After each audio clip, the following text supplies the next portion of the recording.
Hey, you doing, everybody? Oh, how's it going? And welcome to John's Long Box. It's clobbering time, the show where once a week we just talk about silly superheroes and see who would fight each other, right? So this week we're going to take There we the go.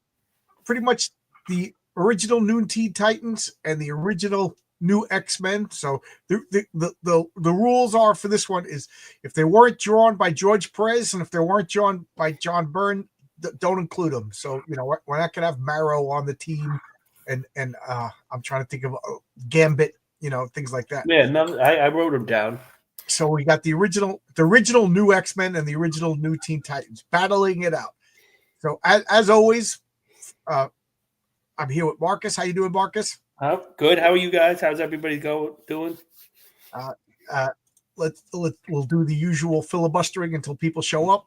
My comic is still available on Fund My Comic. So what I understand is you're doing Heroic Tales #2 because you got that done, and then it's going to go to Patriarch #1. Yes.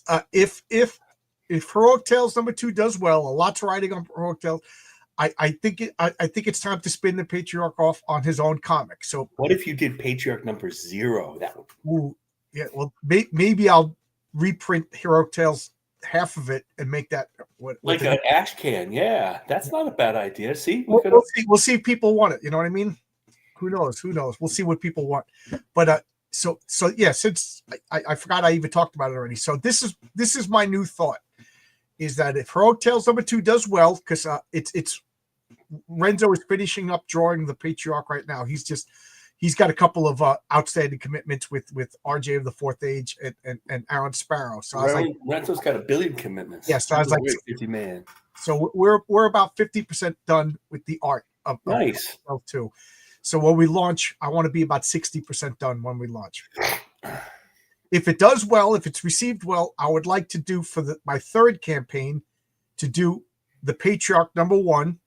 And Heroic Tales #3 was going to have the origin of the Patriarch anyway. So it'll be in them. I think that's a great idea. I think that's an excellent idea. So the Patriarch #1 is going to be the origin of the Patriarch, set in the modern times, and then a flashback to what brought it all together. And then Heroic Tales, Heroic Tales #3, I'm gonna debut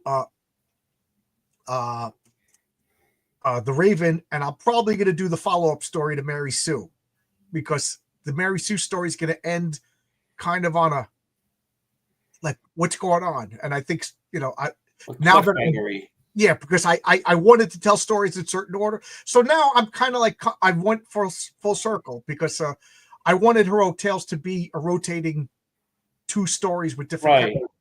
And but people want the Patriarch. So however, if Oscar comes up with pages like you posted about Eddie is Doomed, that's the only one you're going to do, because that was a great page. Oh, that was incredible. I will show I'm going to show what you were talking about, because please show that. Yeah, I'll bring that up. If you can keep it all straight. I don't know how you keep it all together. Well, Tonic Mole has a where is it? Okay, Tonic Mole has his comics juggling, so it's understood that his own stuff is his priority, and Oscar is working with 2 other people now. So all 3 of us are doing Eddie is Doomed, kind of as like a on the backside, like a side project. Yeah, it's going to be but that page looks so cool. Right, it looks so good. But I wanted to get this done. Oscar was all excited, and I said, let's do this particular page, because the theory behind this is Oscar, Marcus, you'll remember Rom? Mm-hmm, Rom #1, the first page of Rom was also an advertisement. So that's what this is. This is the first page of Eddie is Doomed. Let me see. I'll make this bigger. And there. I can't use such a painterly style, and that orb character is really fantastic. And his style moves. It moves like a Buscema moves. Like it's not stiff. It's lively. Like the figures are very lively. It's so good. And then Bill lettered it today. And well, of course, Bill's a great letterer. There's no criticizing Bill at all. Yeah, it's so good. It's so good. Look at all this. And like I wrote Oscar. English is his second language. So I was like, I wonder if You- he's going to get everything. Is it And the Kirby Crackle? He's got like the yeah, yeah. the planet. Like I do the planets like that. I'm like, oh my god, this is so cool. And I even described it. I said the first panel, it's going to have this text and Kirby Crackle, you know, and Yeah, I love it was absolute. It was absolutely everything I described. It was perfect. And That's very good. That character, the orb character, his name is Big Brother. I said, Big Brother is just standing in front of all the panels. You know, he has one hand extended, one hand behind his back as he's hiding something, you know, and Oscar just drew it. The only thing was he do thumbnails, and I realized I made a mistake in like that media was just crashing too soon. So I was like, see. Yeah. so break it up, and then you know, so Oscar was like, okay. Now, does he do? I realize he does computer coloring. Everybody does computer coloring, but does he do black and white line work by hand? I don't know. He sent me like real loose pencils. Oh, and then next thing I saw was finished pencils. It's nice. It looks nice. But he aged the paper so it looks yellowed. Yeah, I like that. Yeah, I really like that. It's supposed to be set in 1986, and of course I posted this page on Twitter, and everybody's like, "Did I miss this?" So I'm trying to keep. I know it looks really good. Like, it was nothing else really like it right now either. So yeah, I can't wait. I know it's going to take a little time. And you know, Tonic Mole, like I could look at the early Tonic Moles. I'm like, but then I saw his covers that he's drawn. He's got so much better. He's going to be so good at the Eddie part. Oh yeah. So Tonic Mole is in the middle of fulfilling like a couple of comics. You know. Yeah, I saw that. Yeah. I follow. So that's on the back burner. And then when Heroic Tales 2 is finally finished, I'm going to have another project with Renzo that we're going to be working. That'll be a side project. You know. I was like, okay, Renzo, we'll do because Renzo's going to draw the Patriarch, and then Renzo's going to have half of Heroic Tales, and he'll pick whatever character he wants to draw because there'll be two characters, and then I'm going to hire like a rotating artist to do another. I have a character in mind for you, Marcus. I appreciate that. You don't have to do that. That's really nice of you. I mean, you know, like I have a character, and I'm like, it's funny because your art is immediately would picked into my mind when I have this character. You know what I mean? That's how I'm picking the artist. And of course, if they don't want to do it, then I got to go to my next choice. But like for this particular character, I don't want to spoil. You're doing shorter stories, or yeah, it's going to be like 2 11-page stories in Heroic. Oh, that's perfect. Like, you know, the 20 pages, they're so long. I don't, you know, how many times in my life I've done that many pages at once. You know, I've done 12, 20, 8. Like I've done a lot of short stories, mostly. As you see, you know. And I do want to say something about X-Men Teen Titans before we start. Let's try to think of the X-Men versus Teen Titans, the Walt Simonson and Chris Claremont comic, and try to think of the X-Men then. Everybody liked the X-Men then. They weren't a-holes like they are now. Right. Oh, I hate the X-Men. But you're thinking about what they became. Right. Back then, they were like, these teams were equally loved. Right. That's why they did that team up. Right. I know. I remember I was at a comic convention, and when it was coming out, and I saw, and Walt Simonson was young, you know, he was just a kid. Goes, oh, that's really a picture of Darkseid. That's really scary. He goes, that's right. You know, like you saw them all at the Claremont, Paul and Austin and Simonson all at one con, you know, promoting the book and all. One last thing that I wanted to say, since you is like my third campaign, it's going to be Patriarch #1 and Heroic Tales #3. Oh, okay. Yeah. You know what I mean? So like you could buy whatever you want. So I'll ask you this. So what's going to be the price points? Do you know yet? Or they're floating still? I was thinking of Heroic Tales 2 to be at $15, but now I think I'm going to maybe keep it 10. I was thinking that you might have to keep, well, you're not going to spend as much because of various different things that you did on the first one.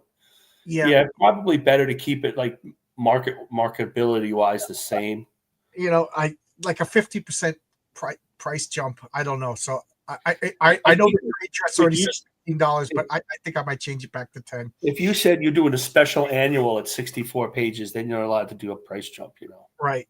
Well, that's issue 10, you know, when the team forms, that'll be, you know, all the characters that I'm introducing are going to form a team soon. Like big teams. Yeah. like how Marvel did it correctly. I hope you could be like 10, you have 10 years of ideas, I think.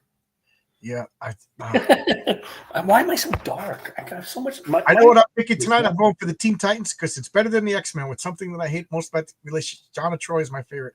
Yeah, well, you got Donna Troy and Starfire in your Avatar. I'm a big Teen Titans fan. I love the OG team with Dick Grayson as Robin, Donna Troy as Wonder Girl, Wally West as King Flash, Aqualad, and Roy Harper were there for the beginning. Okay. Oh, Aqualad was not in.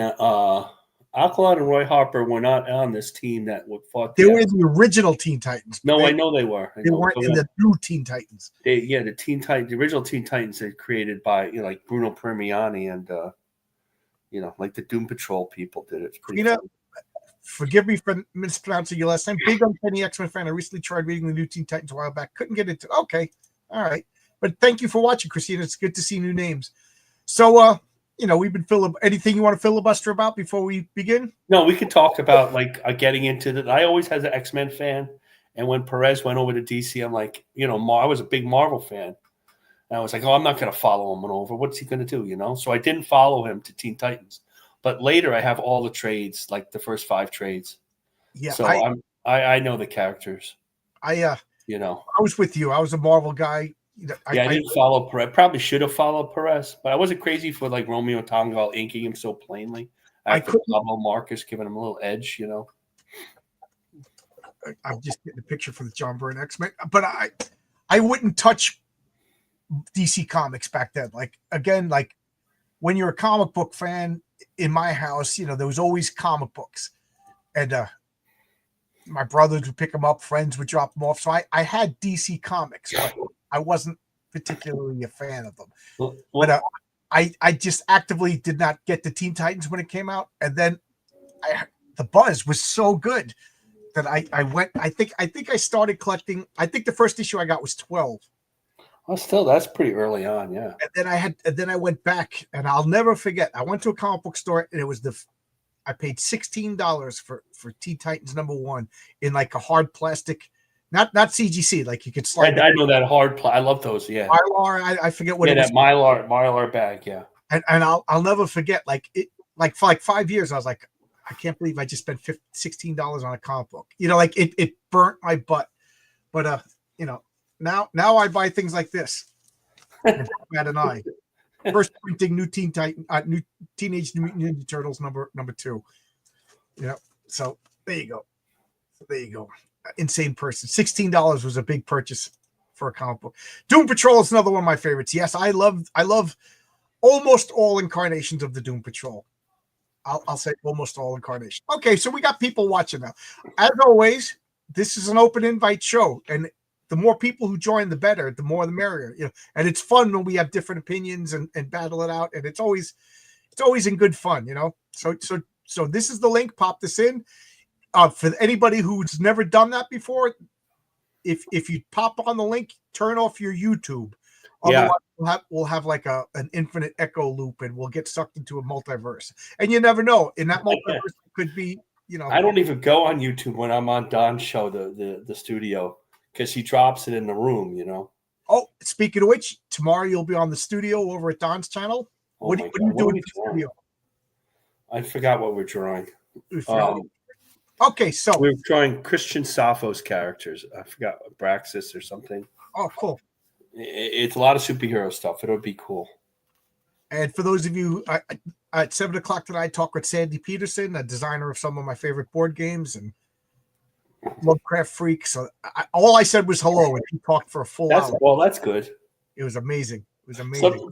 Some of the shows you get the guys that don't talk at all, and you got to talk the whole time. Yeah, sometimes it's tough pulling the conversation. Most guys are shy, and they draw in a room by themselves. Yeah, they gotta come out and say, I want to do this. There's not much they can do about it. It's the way it goes, I hate to be mean. Right. I'm trying to get the media assets. Bob Haney and Bruno Premiani. Okay. So who do you want to pick? Do you want to pick the X-Men, or do you want to pick the Teen Titans to talk about? I guess I'll pick the X-Men, I suppose. Okay. So, we all X-Men started in 1964. X-Men #1 Stanley, Jack Kirby. You had the Beast, Marvel Girl, Cyclops, Iceman, and the Angel. And then they went about 68 issues, I think. That's a guess because I'm not looking at anything that's from memory. And then they went into reprints. Why they weren't canceled, I don't know. Oh, 68 was the beginning of the I reprint? think it's 68. Okay. I can look it up. We don't have to be exact. But it's somewhere around there. The last issue was I think drawn by Sal Buscema. After Neil Adams had a run on it. And that never sold. That's what they were told. And Neil thinks that they were ripping them off. The dealers were stripping the covers and pretending to strip the covers and keeping the books back, selling them. So they never really got a hold. The X-Men, as popular as they were not popular. They were roughly probably Stan and Jack's failure. Nobody could get a handle on them, make them significantly different than the Avengers or any other team book that they had, even though they were or the Fantastic Four. So they weren't quite a family and weren't quite a bunch of superheroes. And some issue would lean into the mutants and that they were outcasts, and some they just fought Magneto and he was just a regular villain. Right. And so then some issues they started just saying, "No, this is the Cyclops issue. This is the Marvel Girl issue." And they did that, and they didn't have the most exciting artists. They had like Werner Roth. These are all fine artists. Don Heck. These are fine artists, but they weren't like Jack Kirby. They weren't. Yeah. And Barry Windsor-Smith made his debut. Weren't they bi-monthly even in the 60s? I think they were always bi-monthly. Yeah. A lot of books were bi-monthly, though. DC books were 8 times a year. I never could figure that out. Oh, and I remember in issue 14, I think it was in the letters page, Stan said, "Enough with the mutant stuff. People don't want it." So they just right. Yeah, he was got an FBI liaison, Fred Duncan, a character that kind of right. Yeah, they became like just a miniature Avengers kind of. Right. Stan would really lead into something like the mutants. Woe is me, because that's his thing, right? But it just didn't.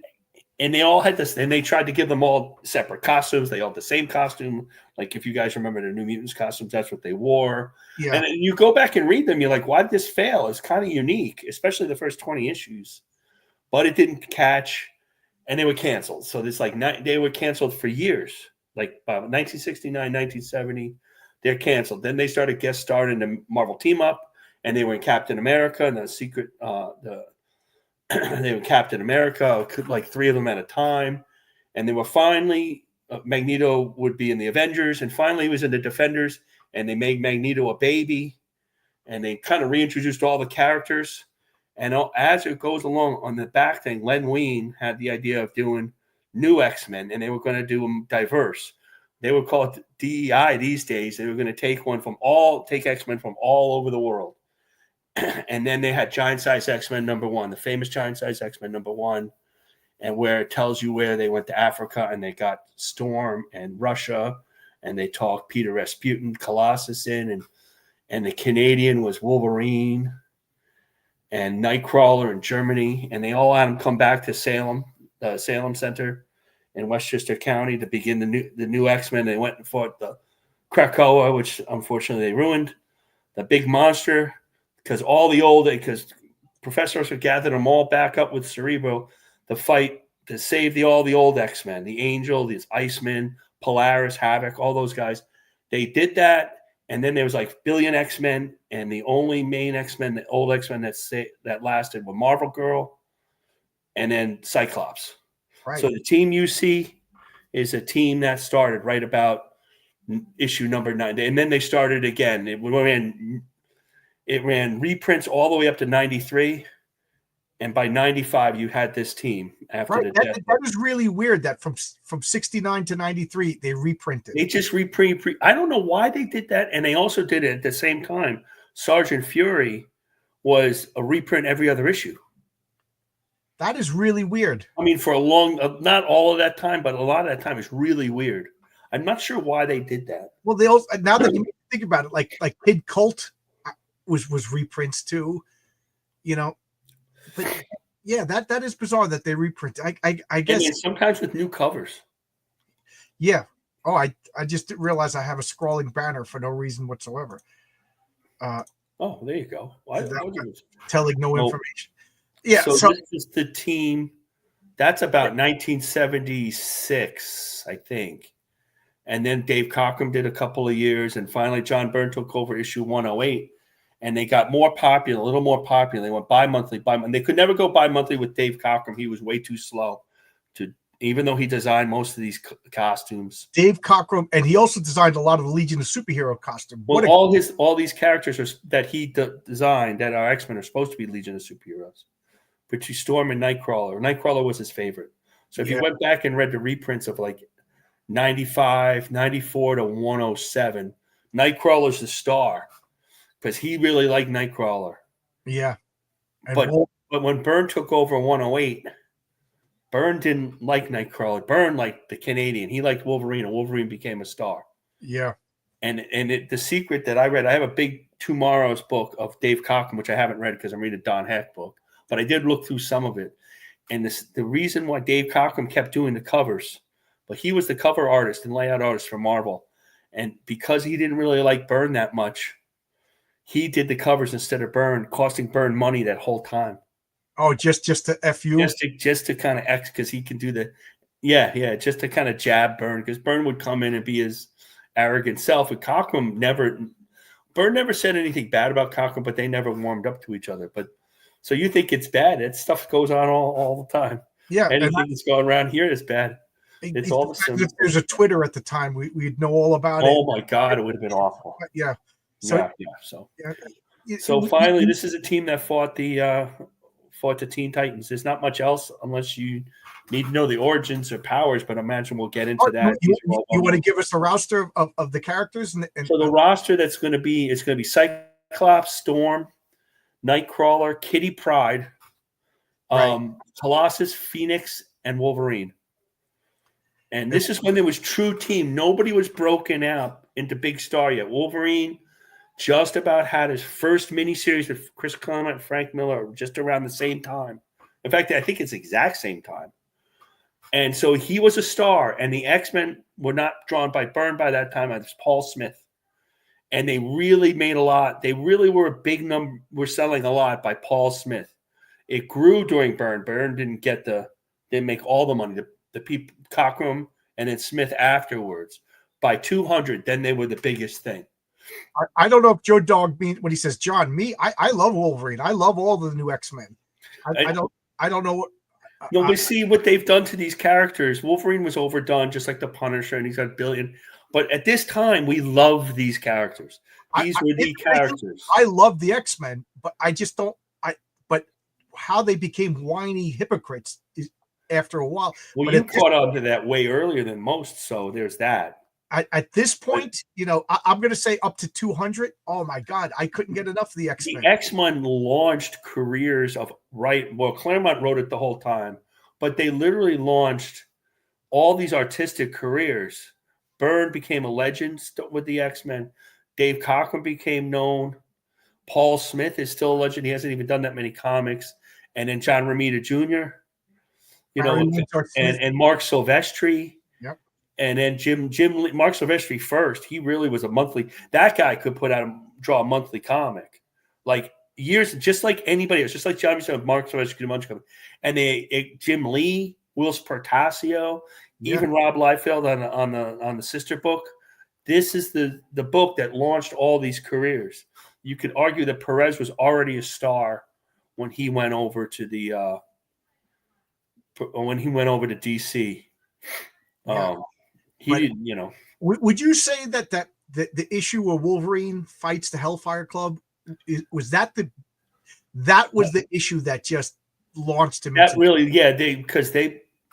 because he killed about three or four of those Hellfire Club minions, and then he was and there was that famous panel at the end of the book where he's looking super savage in the sewer. Yeah. And not they even with Terry Austin inking, he looked dirtied up. That was when he became a star. Yeah, absolutely. That was his breakout issue. Absolutely. And the X-Men were, Claremont overwrites and he does this and he does it. But at the time, you felt like we're not just a team; they were a little bit of a family. They truly cared for each other, particularly with Kitty Pryde coming in. Storm was like her mother figure, and they were trying to, calm Wolverine down. and it was more of a family, and they would bring in like different hangers on, the dance instructor, and Colleen Wing and Misty Knight. They all became a circle of different X-Men characters. Yeah. And because Claremont could handle all those characters at once, not all the writers could. What the New Patrol with Arnold Drake is great. Yep. Well, the irony is that well, we'd have to teach you, Vaughn, what the X-Men really are like. That's all I have to say. But the X-Men at this point, there really wasn't a breakout character. Like when I look at this image, I'm just like, I love all of these characters equally. Like Cyclops was well respected. This is before they ruined Cyclops.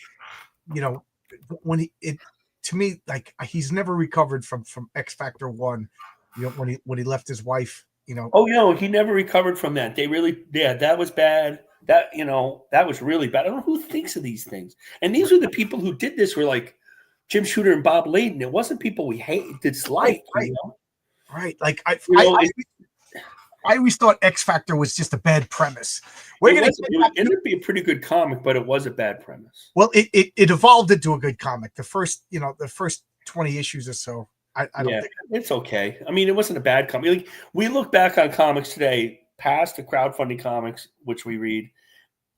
Every comic is a good comic. I see covers of The Thing, Marvel 2-in-1 by like Ron Wilson or the Thing comic, and I didn't think twice about that comic. I liked it, and boy, I wish comics were like that again. I'm looking at The Thing, fighting some monster on the cover. Like, it wasn't. It was just so much more fun to read comics, even the mid ones. I don't want to say mid, but middle. You know what I mean? Yeah. And at this point, I just remember like Wolverine was dangerous. Like he was a good foil for Cyclops, who was a stick in the mud. And Cyclops was always a stick in the mud. Yeah. I said this a million times. I always had a soft spot for Cyclops and guys like Black Bolt, guys who were legitimately afraid of their own powers and for good reason. Colossus has a cool power, and Colossus could turn it off and relax and become a normal guy. Storm, they always hinted that like she could change the weather with her mood and stuff like that, but it's not like she would fall asleep and burn down people with lightning bolts. But Cyclops, he couldn't control this energy, and he had to wear the glasses, he had to wear the helmet, he always was restrained, and something about that made me like the guy. Yeah, I like Cyclops too, the leader, the tactician. I love that issue where Wolverine fought Proteus, and he was all free. Yeah, I remember that. And also, Wolverine wasn't as powerful. Wolverine has now resurrected from like protoplasm back to Wolverine. At this point, he'd heal, but it would take him a couple of days. His arm would be broken. It wouldn't be stitched up in the next 5 minutes. He'd have to wear a thing for a couple of days. Right. It wasn't like they superpowered all the characters way up. That especially happened. The Marvel characters, because they're never as powerful as DC characters. But I remember him sitting there drinking the coffee, and he's shaking, and Cyclops realizes this is going to be the end of this guy. So Cyclops throws the coffee in his face, calls him a coward. Wolverine goes berserk rage. They brought back Kazar in the Savage Land. I mean, those were terrific at that. And then Byrne never drew sexier women than he drew Storm in that issue. Yeah, Cyclops Black Bolt team up. I'd like that. But I don't even want to. Hey, Matt, I don't even want to read about Cyclops anymore. He really. No, you can't. You can't take it back. They tried. Byrne tried to do it. With the old team and that one. And they try to do all the different offshoots and try to bring them back, and it can't work anymore. Well, I don't know if Perez beats Byrne. I think the best of Byrne is probably better than Perez. I like I said, it's like a revolving door. But Perez I think Byrne at this time, like in 80, like he was still by 82, Byrne was doing Fantastic Four, but the Byrne Claremont X-Men was such a perfect synergy between the two guys that were always fighting that it came out comics that you just read like crazy. And Byrne, nobody could do the personality quite like Byrne. Nobody could have them stand. I had a friend in college, and he liked Byrne because everybody still stood different. If they were at the table eating, they looked they looked like they were really sitting there, like the person, a little bit of personality. I'm not saying that Perez didn't have that, but Perez later on, when he got a little more or even more detailed than he was in that when he started, was probably better. I mean, I love Perez too, but yeah. Right now, I'm talking about Burns, so Burns my favorite. In 10 minutes, when we're talking about Perez, Perez is great. That's how close they are. I will say that Terry Austin's my favorite inker on Perez on Byrne. On Byrne, yeah, and then Byrne is my second favorite inker on Byrne. And oh, then, really? A lot of people don't like Byrne on Byrne. Oh, and then maybe like Carl Kessel, I think. Carl Kiesel, yeah. Bob Wyacek did a great job on him too. Yeah, on water. I'm so glad. I'm not going to get mad if you're picking Byrne over Perez or Perez over, I'm not going to get mad because not at all. These are two of the cream of the crop, if you ask me. I did not like Scott and Emma getting together, and then both went crazy fits together. This is way after we're talking about this is after my time. Yeah, Perez walks on water. But I just have such an affinity for this team. To me, this is the high point of comics. Call me an old fart if you want. I know other people are going to say the Jim Lee years were better. That's fine. But they were different. They were exciting. I mean, that was probably maybe. I mean, Jim Lee was really great. Those issues were great, really well drawn. I don't know how detailed, what the characters. I mean, the subsequent writers of the X-Men after Claremont left, after like 20 years, just tried to write like him. It's hard to tell Scott Lobdell or whatever. So yeah, they were okay, but it was nothing new. I mean, Cyclops got married to Jean, but I do believe, and I think I read this someplace, that they really had every intention of retiring Cyclops off, and he was going to be out of the book. He married Madeline Pryor, and he had happily ever after, and they were whatever. Like it was every intention to let him go. Just like I think that they had every intention of killing off Reed Richards, and then fan reaction or whatever, they brought him back. So bringing him back in the new X-Men, they were just like, yeah, he has to leave Madeline Pryor. But I don't know, that it should have been really Madeline Pryor was just and Madeline Pryor, they really realized what they were doing, and they turned her into the Goblin Queen to redeem Cyclops, but he still left at that point. He didn't know he left his wife and baby, like such a simp to run to his ex-girlfriend, and again, I can't talk about this without bringing up like the Phoenix Force was such a mistake. Jean Grey should have just resurrected herself because her name she's the Phoenix. If you get the name right, Phoenix, the way they resurrected her, yeah, it was so bad. Apparently, that was Kurt Busiek's idea. Yeah. Byrne refused to draw that, Oh yeah.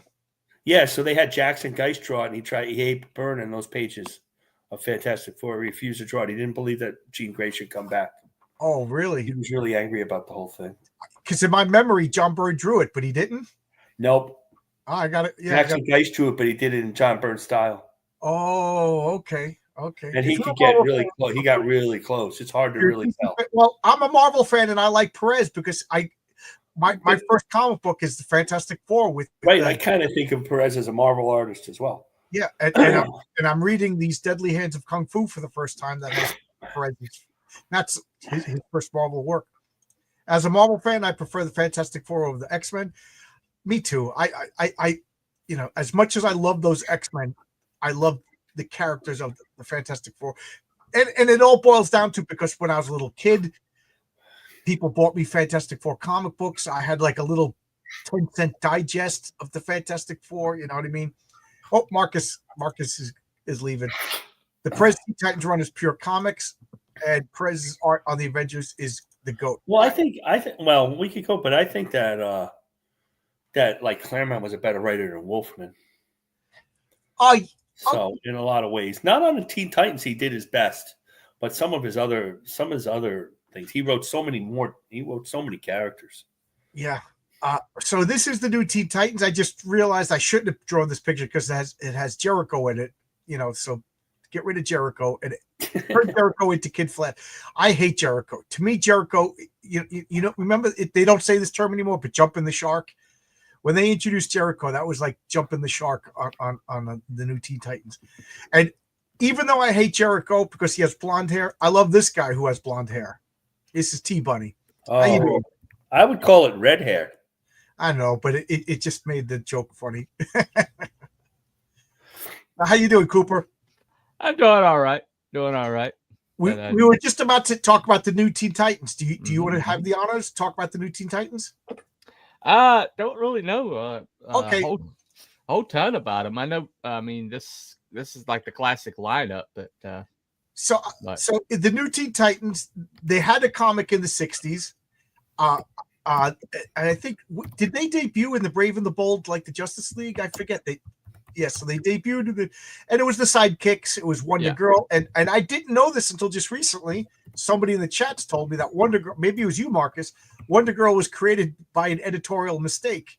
They literally took stories of young Wonder Woman and then thought it was Wonder Girl and made a new character. It would be like putting Superboy in the Teen Titans. Superboy was Clark Kent. So I didn't know that. So Wonder Woman always had a confusing backstory, and then the original Teen Titans was Aqualad, was Speedy, was Robin, and Wonder Girl, and later on they had like Lilith, the Mod Girl. They had Gabriel Hornblower, and Beast Boy ended up joining from the Doom Patrol, and then. That comic was canceled, and then they brought it back like 10 years later, continuing the number run. Mm-hmm. That which is back then they respected the numbers. That would have been a perfectly okay to start over at one. It was a 10-year. That one was particularly lame. That was when I was a real little kid. We would get all the comics. Like I had DC Comics when I was younger.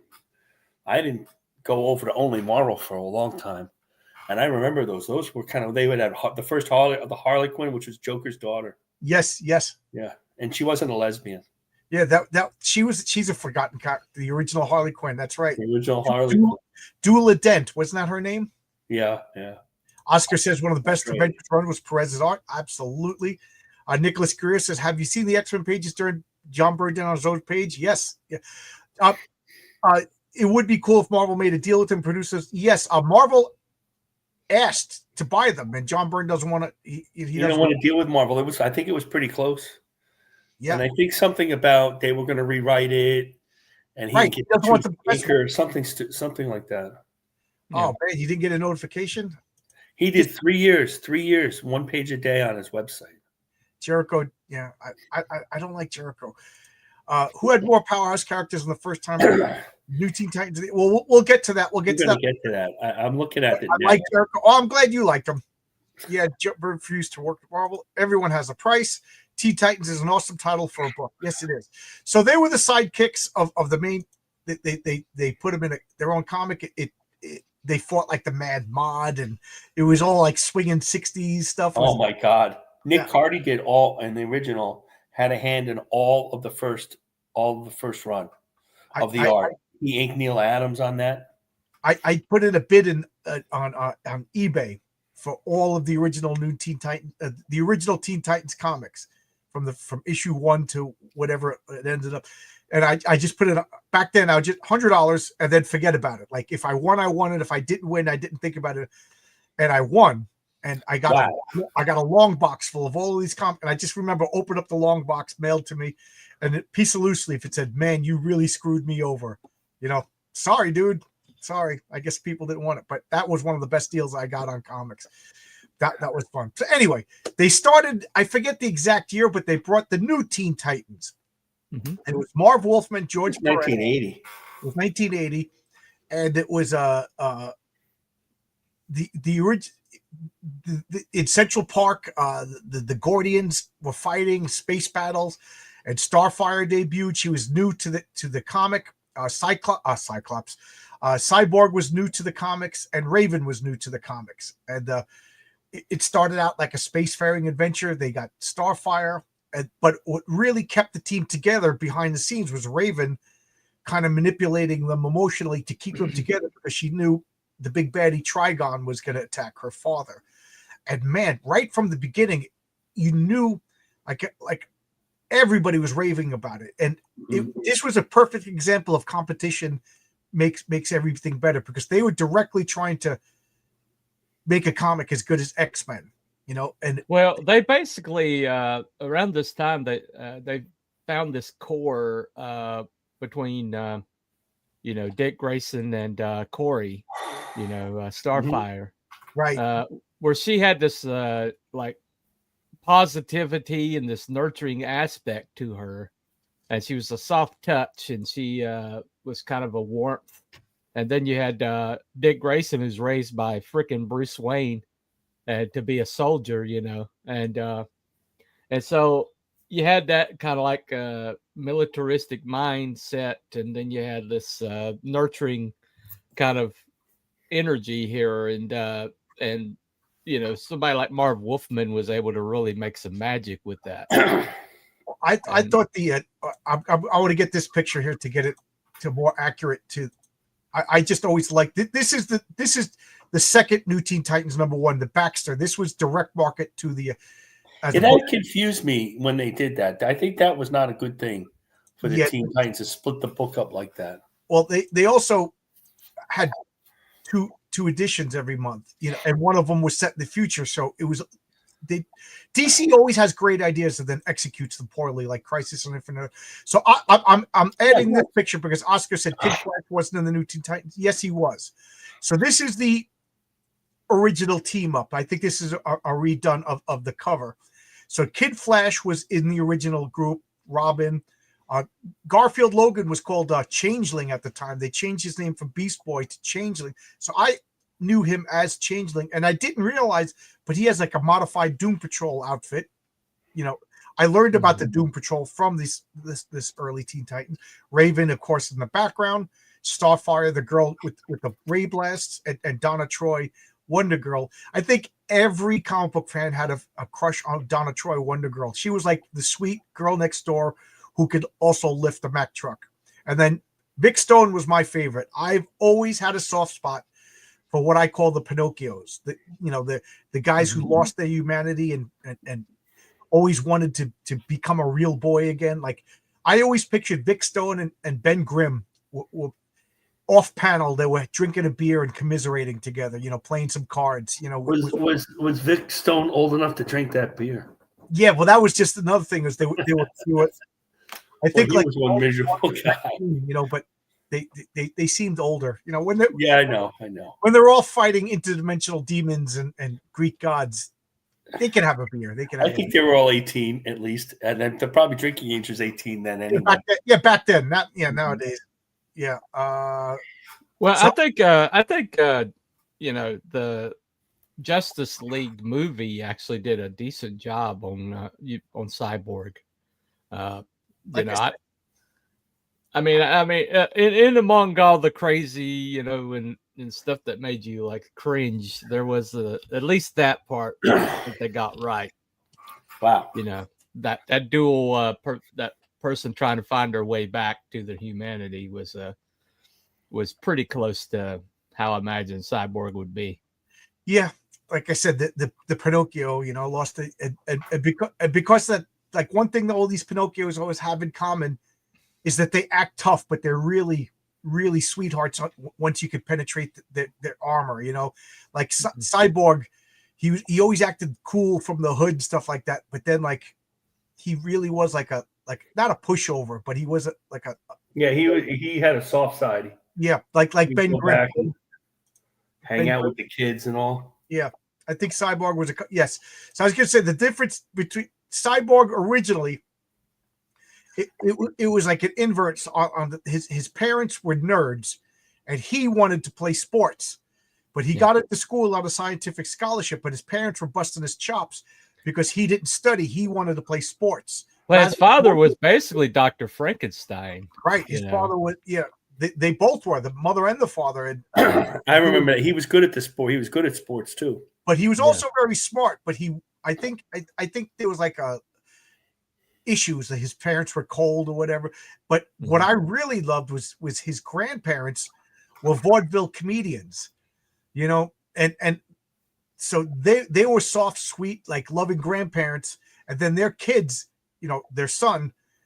They were cold scientists that were kind of embarrassed by there was such a great family dynamic with Cyborg, and then he met that woman that ran the like, she was like a social worker that worked with disadvantaged kids and handicapped kids. He was just such a good character. My favorite character. He didn't need to look like me, and I still love the character. When they turned him into a scientific genius, to me, that kind of made him run of the mill, because every bionic character is a scientific genius. Well, it was kind of refreshing to have somebody with advanced technology he didn't understand and had no idea. He didn't how know it his own worked. stuff as well. Yeah, right. It's kind of neat. Yeah, Changeling, even though he was green, which made no sense, but that's just Silver Age. That made no sense. He was not. I don't know if they could write him today, because he was going after the girls so hard. It was only. Even back then, you're like, dude, lighten up. I was rereading some old Teen Titans. I think I did an issue on Sunday Comics. Man, cringeworthy that some of the things that he well, he was an animal. Yeah, they had Deadpool. I mean, Deathstroke. Sleeping with it. But you can rationalize it by saying that he was a bad guy. Changeling was always trying to but you couldn't get away with that today either, even with a bad guy. Changeling was like turning into a fly and going into the girls' room when they were changing. Oh yeah, he was really like he was that guy. And they were like, Garfield, you little scamp. Starfire didn't seem to mind, but well, she doesn't care. But I'm surprised. Starfire would walk down Main Street with naked, and she didn't just have the same ideas. She didn't look like he wore any clothes. Oh yeah, which is why she's so popular, probably.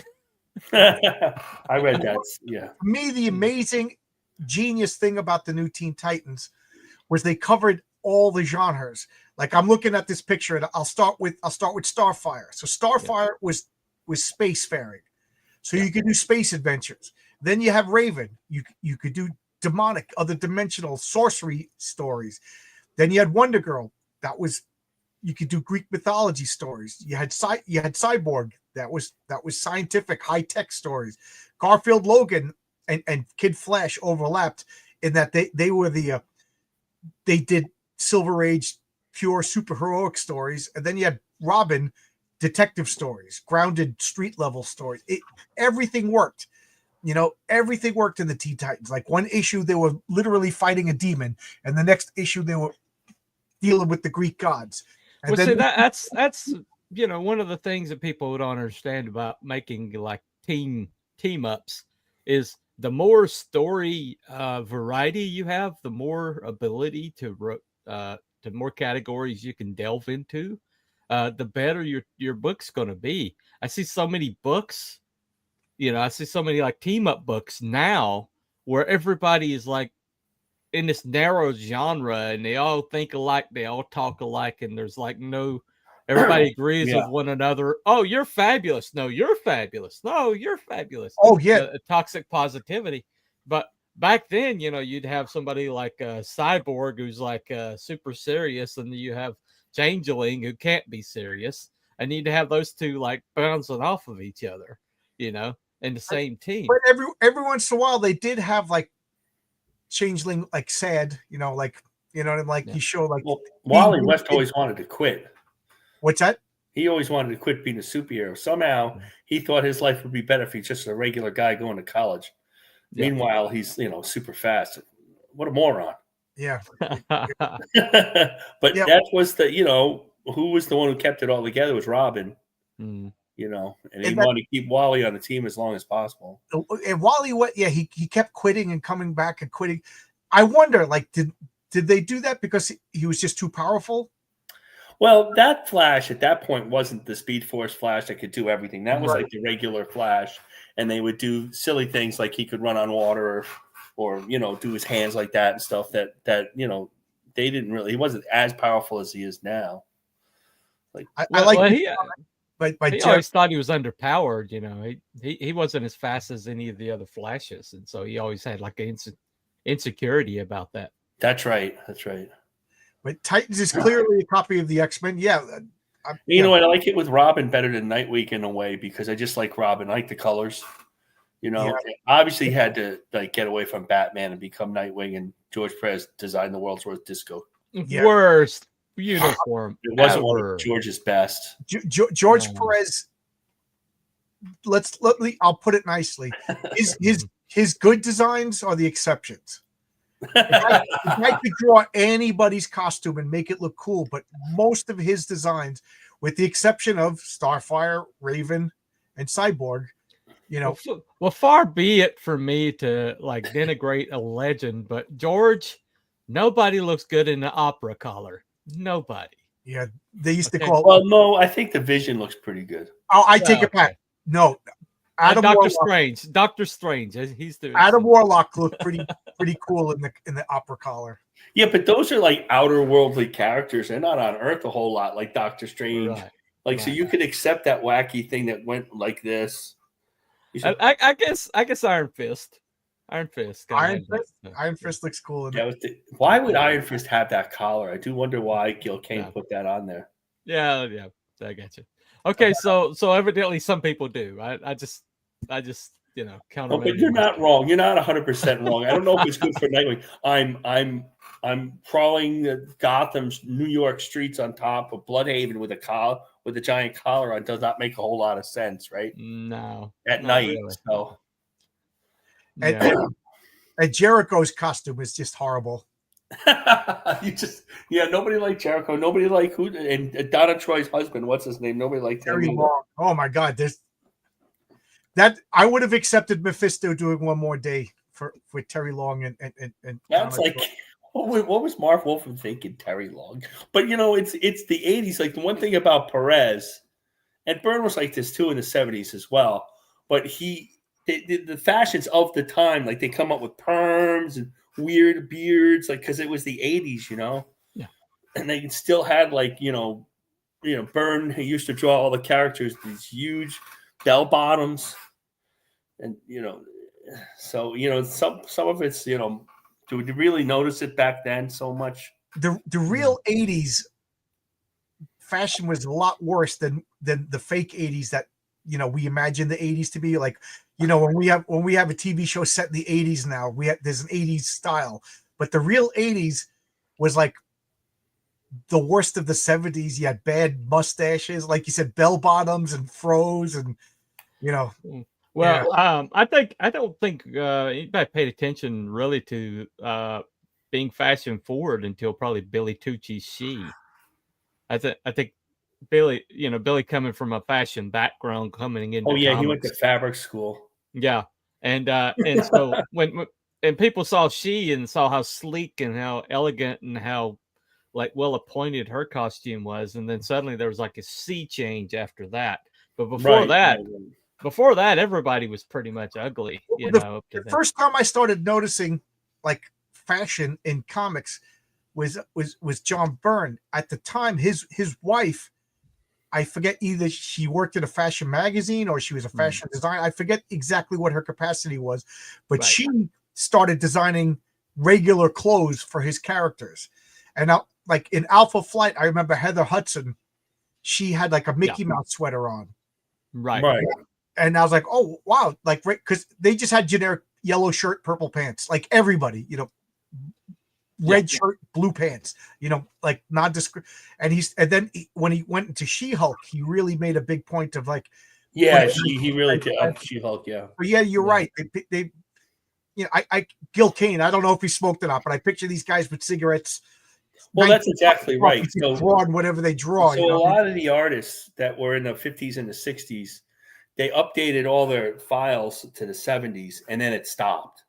Yeah. So you get the Gil Kane. It was like that a little bit. Neil Adams, like the Jim Aparo, like it stopped. Now they're doing 80s comics, and the people still look like they were in the 70s. Right. Yeah. Neil Adams, people still had those sideburns. Huge sideburns. And Gil Kane used to always draw a guy who was bald here. Like always, every henchman had like how many people were bald? Nobody shaved their head. And they kind of that's what dates some of the older characters. No, why is Don Heck not working? Well, partially because all his characters look like they're from 1974 instead of 1984. not to pick on Don Hack, I'm reading about him. Mhm. And you can kind of see they all stopped. They all like, how much more Clip Studio could, they don't have Clip Studio or Google. We don't have that problem today. No. But, You know. well, so we. Let me add this to say. So we'll give a roundabout of everybody's powers. So I'll start with Raven. What are Raven's powers? That's a good question. She's an empath, whatever that means. So she could read people's thoughts and emotions. No, Really empath means emotions. She can read those emotions. She can read people's emotions, and I think she could I have an empath. That's why I know that. She could project people's emotions, but she could teleport. That was like her main useful power. So she was there. Well, she was kind of like, she was very much like Magic in X-Men. She would teleport, and then she would release her soul self, which just released Black Shadow bird form and enveloped the bad guy and beat them. It was kind of like the Voltron sword, like, okay, Raven's releasing the soul self, fight's over kind of thing. But she was always emotionally damaged. She was quiet. She was aloof. And they really built up that she was in emotional turmoil. And then the big reveal that she was basically the daughter of the devil kind of thing. They did a really good job with her. And one of my pet peeves is undefined powers. So she was my least favorite member of the team, but we're talking about the least favorite member of a great team. You know what I mean? She's still better than anybody from Youngblood, or something like that. I got to take a right. That's a low bar. That's a low bar. And then Donna Troy. Was it Vaughn Coleman posted today on Twitter that sometimes basic powers can still work?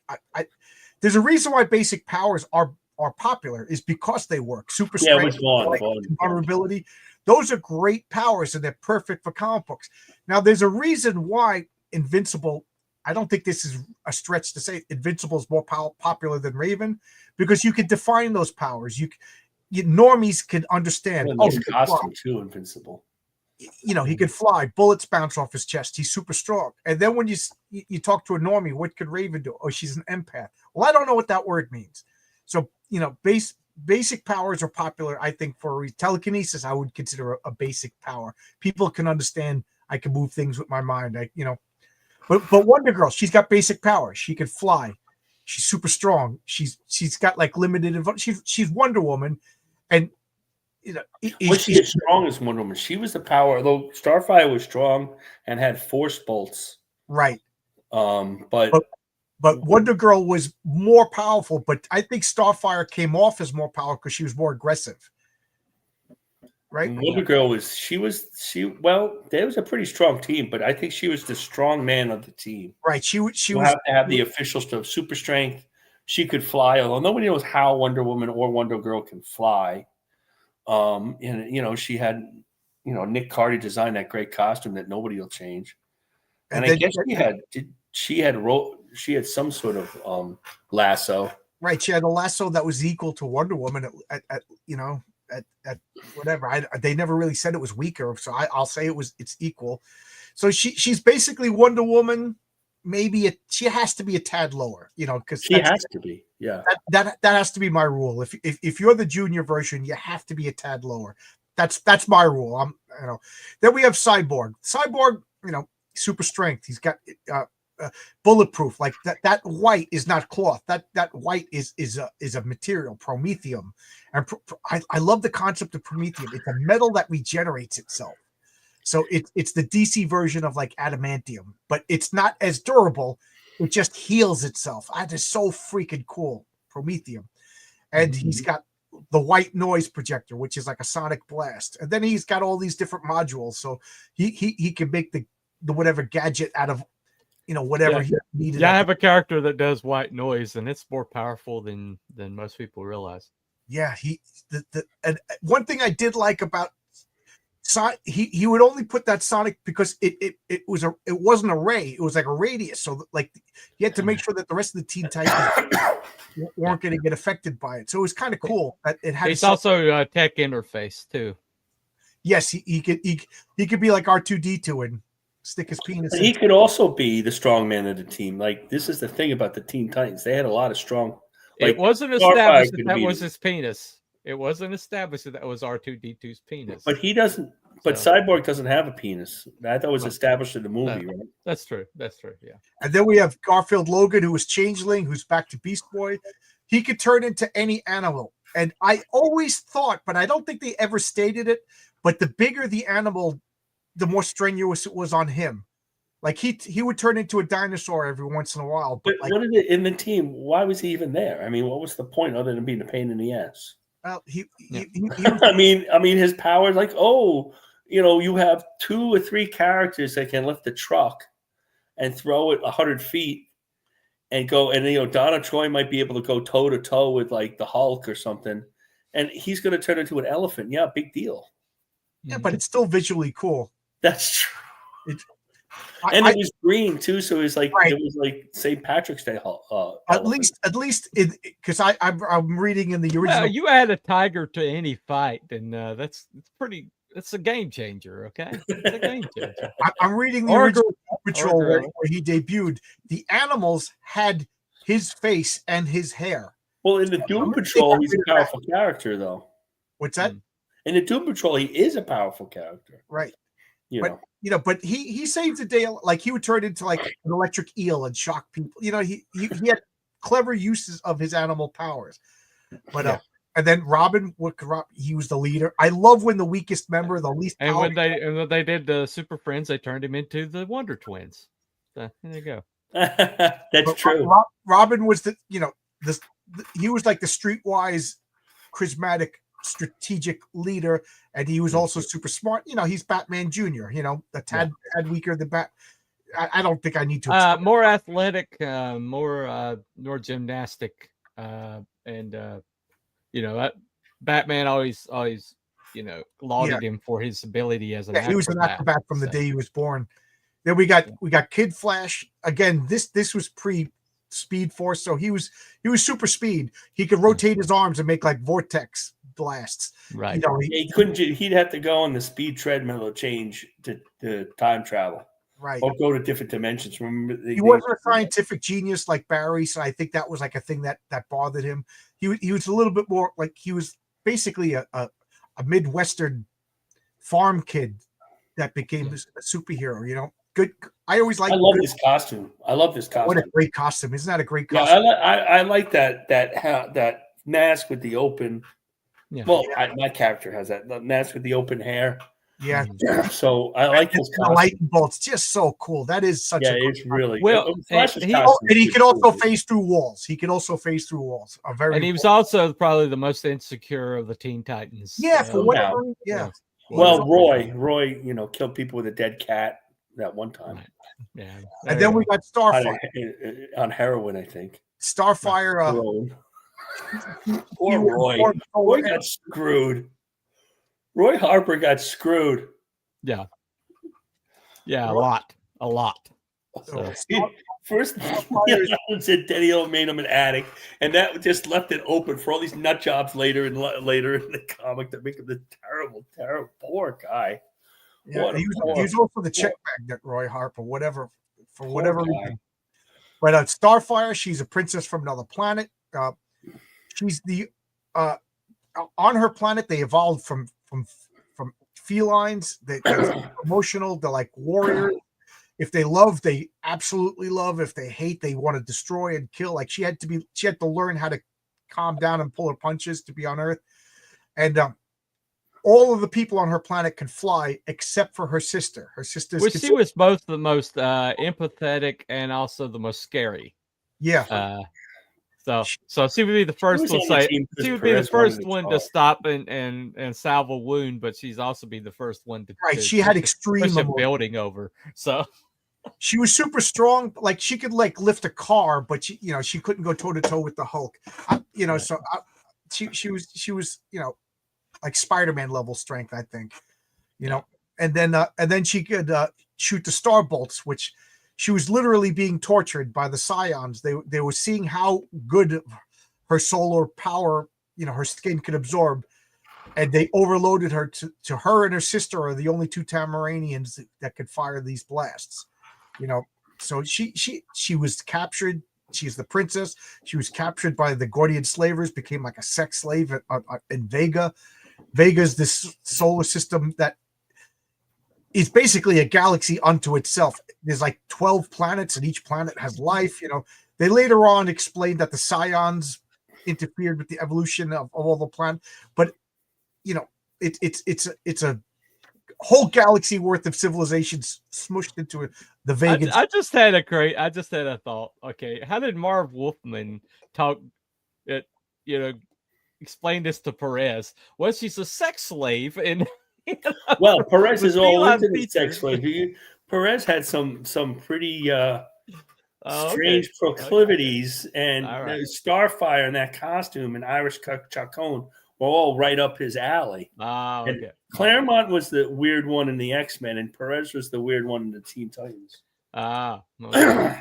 Yeah, DC always seems silly to me. No argument, logic's fine, which is the main reason why I didn't get the DC Silver Age stuff. To me, was always hokey. There was three comics that changed my opinion. It was the New Teen Titans, because the New Teen Titans was trying to copy the X-Men. The Legion of Superheroes under Jim Shooter, and then later on Paul Levitz, and then Infinity Incorporated were the comics that borrowed the DC. Let's have the Marvel. Excuse me. They copied the Marvel continuity, A plot, B plot, storytelling technique, and then after Crisis Infinite Earths, they were just like, we're Marvelifying DC. Yeah, after Crisis, they're like everybody was Marvelized at that point. Right. Because you would be looking at this comic with all this emotional characters and soap opera, basically soap opera, and with the superheroes, and then you'd pick up Action Comics, and there's Superman fighting the Lex Luthor in the green and purple, like completely different world. And Lex Luthor stealing all the oceans or something, you know what I mean? Yeah, something like that. And it was still Superman continued that for quite a while. Yeah. I remember like the last couple of issues of Wonder Woman before the Crisis, it was just on silly DC Silver Age stuff, which is what my comic Eddie is Doomed is about. Changing Top Comics and turning it into Premier Comics, which is, instead of Marvel and DC, it's the premiering of Top Comics, and Eddie can't handle it. His childhood is now doomed because they changed his beloved comic. So anyway, there's a plug. We have to go through the powers of the X-Men. Oh, I thought you did already. Did we? Yeah. We really didn't. We talked about the X-Men more as individuals, though. Oh, we've been talking for an hour now. So let's well, which version of the X-Men are you? Well, this is all like X-Men versus Teen Titans in the Walt Simonson comic, right? 1982. So basically, in these two pictures, if they forget all the negative X-Men or how powerful they got afterwards, it's like right in a snapshot of time. Well, I mean, Walt Simonson, Louise Simonson, they're the pinnacle to me. So you don't get better than that. That's due. So I'm trying to think. Are any of the Teen Titans a mutant? Would Raven be a mutant? Because she technically Raven in theory is Changeling, mutant, right? maybe. Changeling got a yeah. No, he was not a mutant. He was a regular kid. Okay. He got a disease. It depends on how you who wrote his origin, because one of his origins he was born that way. So right, that's true. He had any alien race. I mean, they're all kind of mutants. Yeah, that's true. So, well, it would be mutant. It would be mutant. Then it would just be natural to their planet. So that's true. But Raven, would that possibly be a mutant? That's what I'm saying. She was born that way. Starfire is not. She got her? She was born with the ability to fly, but she got the bolts later, so she's not a mutant. Not Kid Flash isn't a mutant. No. So I was just thinking, like Cerebro picks up Raven, and they detect literally an evil mutant. I mean, she's got the devil in her. Oscar's got one. Terra. That's probably a mutant. So. Terra and Geoforce were mutants. Yes. Yep. She's not in this particular group, but Donna is a more grounded Wonder Woman. Yes, I will agree with that. I'm sorry, I kind of ignored the chats. I'm sorry. There's a lot of good comments over here. JP Vaughn says the Teen Titans equal the most dynamic team. I don't know dynamic. That's like a subjective, but I definitely think they covered all of the genres. Now, I'd like to think that that was planned because it was so, like they could go into space and then they could go like that issue. Who is Donna Troy, where it was pure detective work. Oh, one of my favorite comics of all time. And then of course they ruined it. Yeah. What? Remember in that comic Garfield transforming? Yeah.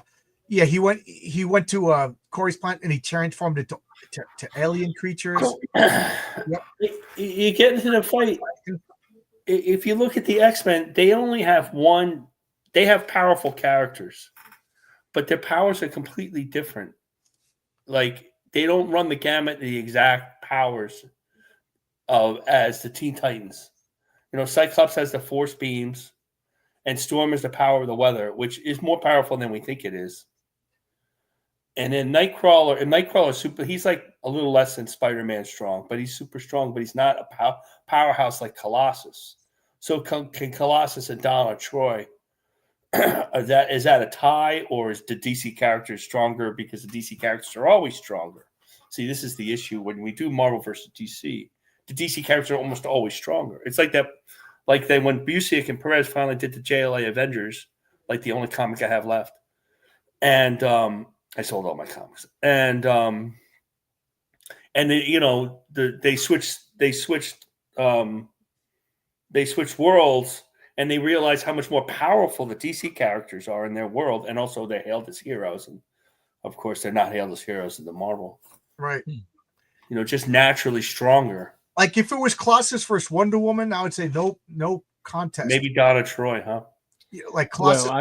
Well, I noped out when Captain America got beat by Batman. I noped out. So I thought they There's no planet where Captain America is going to get beaten by Batman hand to hand. I agree with you, Cooper, 100%.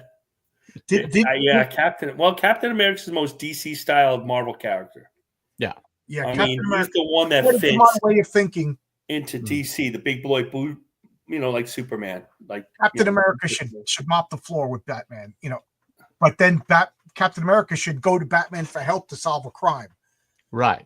But I could see a great buddy comic with those two. Yeah, they would definitely fit in the. So what I was saying, Wonder Woman versus Colossus, I would see Wonder Woman like right Colossus into a tin can, but Wonder Girl, at least I mean I think I have up to I have the whole full run of the newsprint Teen Titans, and I think I'm up to 130 of the Baxter before I quit. It started to get really bad, and at no point did I see Wonder Girl doing feats of strength as like Wonder Woman did. Like she was always strong, but like she never picked up buildings and things like that. And at some point now, Bird made Wonder Woman as strong as Superman. Right.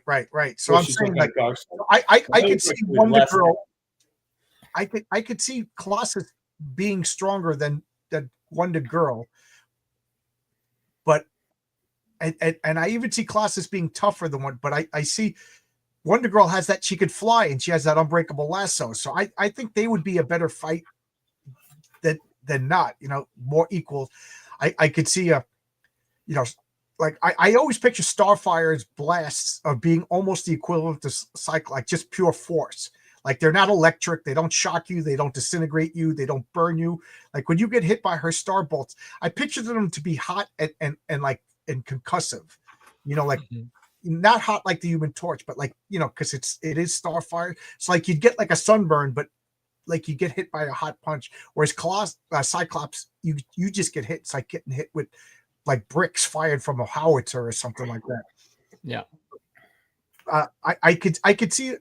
I never pictured Nightcrawler super strong. Is he officially? Well, I don't think he's regular. I think he's a little stronger than but I don't think he's like for human, but like 10 tons, 5 tons, like that. I don't remember that list. I always thought of him as like Moon Knight or Captain America level strength. Yeah. Well, now it's the big thing for everybody to say Captain America's super strength. Captain America does not have super strength. Right. He had super strength when the Viper bit him that time, and he had it for about a year, and they got rid of it, and he did have super strength. But the reason why people are saying there's super strength is because how could he throw the shield? Blah blah. Well, that's a comic book thing. But I think the movie Captain America was stronger than a regular human. It's pretty Jericho, clear. the guy you hate, was a mutant. So Cyril picks up an evil mutant. There you go. Well, they all hate Jericho, so that's why they fight. Well, Jericho became a bad guy later on. And even though the Teen Titans don't like Jericho either, but they feel like they have to support him. I just It's hate like Kitty Pryde falls in love with him and they run away and they don't have to fight anymore.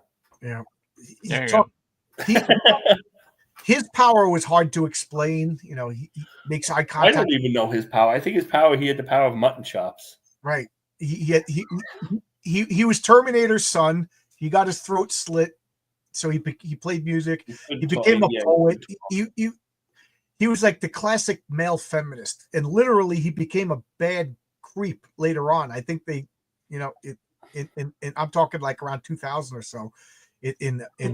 After the British invasion, everybody became bad. Okay, Deadpool the Terminator. But he would make eye contact with you and then literally take over your body, you know, and then so like he would disappear and like take over your body. He was just a creepy power, you know. Deadpool the Terminator. Yeah. yeah. But anyway, so why would they fight? What would be a good reason? Why wouldn't they fight?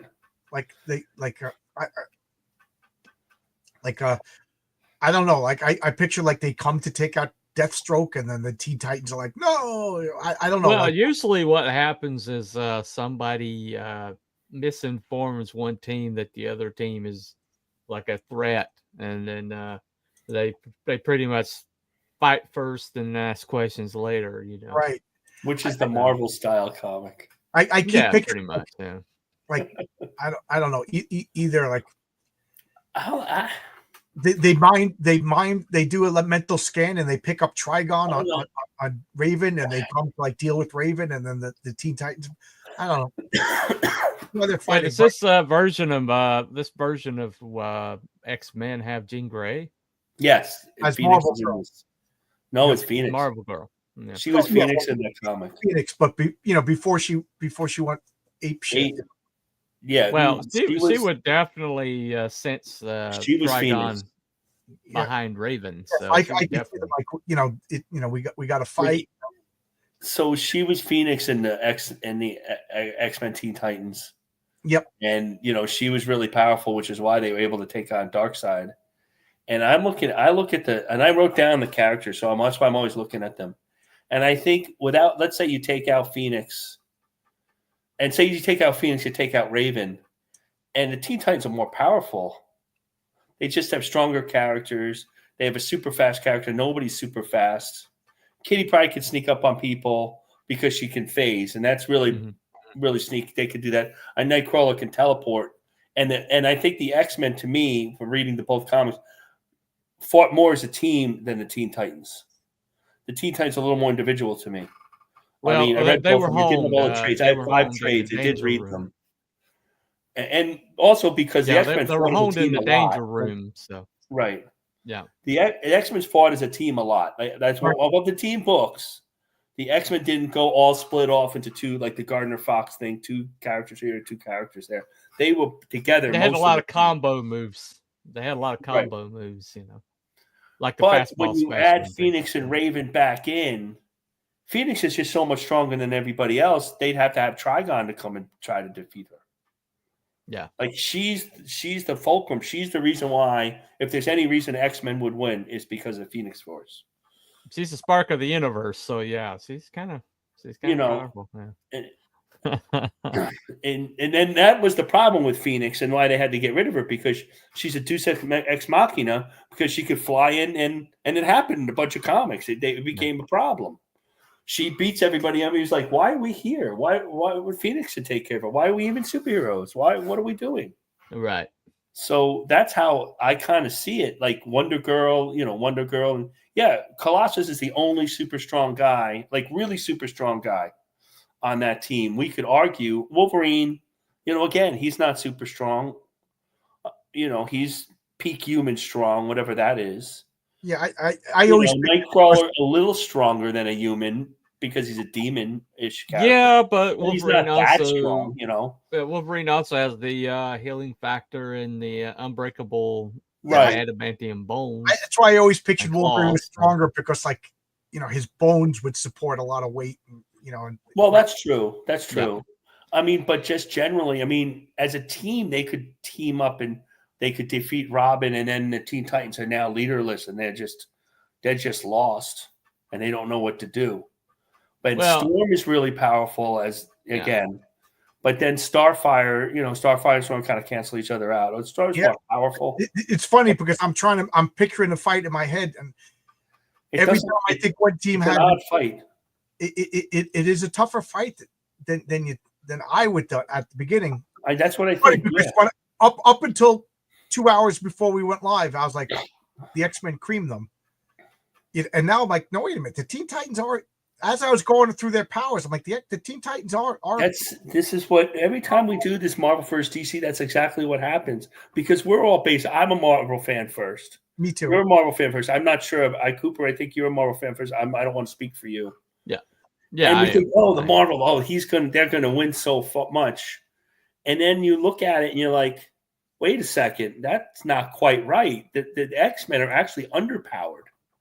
Well, this is kind of the reverse of, the reverse of everything in the past, where we said that the longer the fight goes, the more the DC is going to win. But in this case, if the battle is not that long, the Teen Titans in a blitz attack could win. But the longer the battle goes, the X-Men are going to be organized. They've been honed into the battle in the danger room. They know each other's tendencies. They have combo moves they can do. They have they know how to organize and to think strategically. I mean, not just one of them, but all of them do, because all of them have been trained. And the training is going to matter if the battle lasts longer than the initial blitz. Right. Attack. They live together in the same house. They know their tendencies better than, the Teen Titans. They're a military force. Live in the Titans Tower. Yeah, they're a military force. X-Men has always been a military force. They train like a military force. So after that, go beyond just the mere, ability. I mean, the Teen Titans are more powerful, but they're basically, they do have some battles with each other. They do have some shared experiences, but they haven't been honed in a danger room like that. As always, Oscar has some good points and questions. Who's a better strategist, Robin or Cyclops? I was just thinking the same thing. I would say Cyclops. I think Cyclops, like Cooper says, he's trained to think as That's a fighter. Pretty much all he does is tactician. Well, Robin and Batman, they would never, he always listened to Batman, but I don't think he was ever trained to be well, he's trained to be a loner. I mean, Batman's a loner. A loner and a detective, and basically tactical. Whereas Cyclops, I think, would come up with a full-on strategy, whereas the different strategy is long-term plans, tactics would be short-term. If you're right about Wolverine, Wolverine goes into Berserker Rage and just cuts up Cyborg. I mean, his adamantium claws cut Cyborg's arms off or something. Yeah, which happens to Cyborg all the time. But, I was gonna say, which doesn't kill Cyborg. Nothing kills Cyborg. And I can picture Starfire and Storm. And Kid Flash is hard for them to deal with, right? And Kid Flash is hard for them to deal with. I think Storm can take out Raven. And the thing about they almost said then Nightcrawler. How many people did he beat by his teleporting and then jumping on the? Remember when they fought the Wendigo that issue, how he was able to. It's always death by a bunch of punches, Yeah. Well, also if he teleports somebody with him, it causes disorientation and and I could see vertigo. Nightcrawler, for whatever reason, I don't know why, but him and Changeling Beast Boy fight. Yeah. Right, yeah. I don't know why I picture that fight, but well, I could see Cyclops Wolverine. Robin just starts giving command stuff like that, and Cyclops recognizes this guy's dangerous, just blasts him. Yeah. What is Robin? Blast his feet. He would a blast might kill him. Cyclops. Yeah. The issue is Colossus might be just Colossus. Peter Rasputin. He might be so the beauteous one. Donna Troy might just he might be just a bowl of Jello. He might want to date her instead of fight her. Right. Yeah, Raven could figure out Storm's phone, if they know it. Yeah. Yeah. This is a tough. Yes, Raven could. That's exactly what Raven could do to Storm. Put her in the darkness, and Storm goes nuts. Yep. Yeah. Claustrophobic. Yeah, this is a tougher fight. I literally don't know. Remember everybody's power. I like this because I remember everybody's powers. Have you ever had one that's basically a draw? We've had draw. We've had a draw before. Yeah. I really think this one is pretty much a draw because we've had a draw. What I like about this one is I don't have to look anything up. I know all these characters so well that I like. Oh, okay. I know these characters. I don't have to. We just did Raven, so I don't have to worry about her. And I know all these characters so well. I didn't have to read the Wikipedia on like the 5 Ghost Riders. Well, I mean, because most of these, I mean, they like cancel each other out. They're basically like. Well, that's why that team up was so good. With right. Claremont and Simonson and Austin. Because they Claremont, Simonson, and Austin. Holy shit. It's the most, that at that point, that was the most Marvel of the DC books, right? Yeah, because Wolfman and Wolfman wrote for both companies, but at that time, you were thinking Wolfman and Perez, they worked together on Fantastic Four, that they were Marvel guys. So it was like a Marvel DC book, right? Yeah. And the thing about the X-Men, they always had like a super powerful member like show up and leave, like again, like Phoenix, she was super powerful.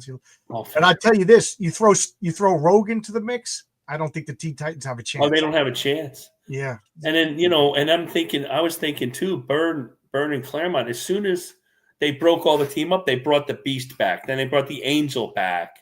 Oh, Don's here. Yep. I will say this. In this fight, if you threw Angel in the fight, it would make no difference whatsoever. It would be as if he wasn't. Well, that's why he became the Archangel. Yeah. Did you ever see, you think, what ruined the characters? It was the Simonsons had to power them up because they couldn't deal with it. So they became Archangel. Yeah. And then they did that super freeze for the Iceman.